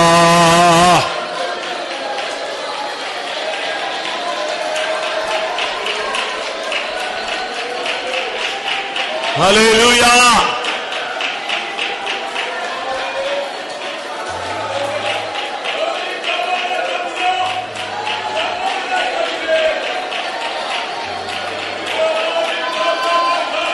Amen, amen, amen. Amen. கொஞ்ச நேரம் தான், ஒரு 2-3 நிமிஷம் இல்ல 5 நிமிஷம். ஆவியானவருடைய அசைவாடுதலை பொறுத்து, உங்களுடைய தாகத்தை பொறுத்து தான் கர்த்தர் கிரியை செய்வார். நீ எந்த அளவு கிருபையை வாஞ்சிக்கிறாயோ அந்த அளவு உனக்கு கிருபை கொடுக்கப்படும். உன் பாத்திரத்தின் அளவு எத்தன்மையோ அதைத்தான் கர்த்தர் நிரப்ப முடியும். உன்னுடைய பாத்திரம் பெரிதாகி கர்த்தருடைய கிருபையை அதிகமாக நீ வாஞ்சித்தால் கர்த்தர் அதை நிரப்ப வல்லவர். இது கிருபைக்கான நேரம், இது விடுதலைக்கான நேரம், இது ஜெயத்தை உறுதிப்படுத்திக் கொள்ளக்கூடிய நேரம்.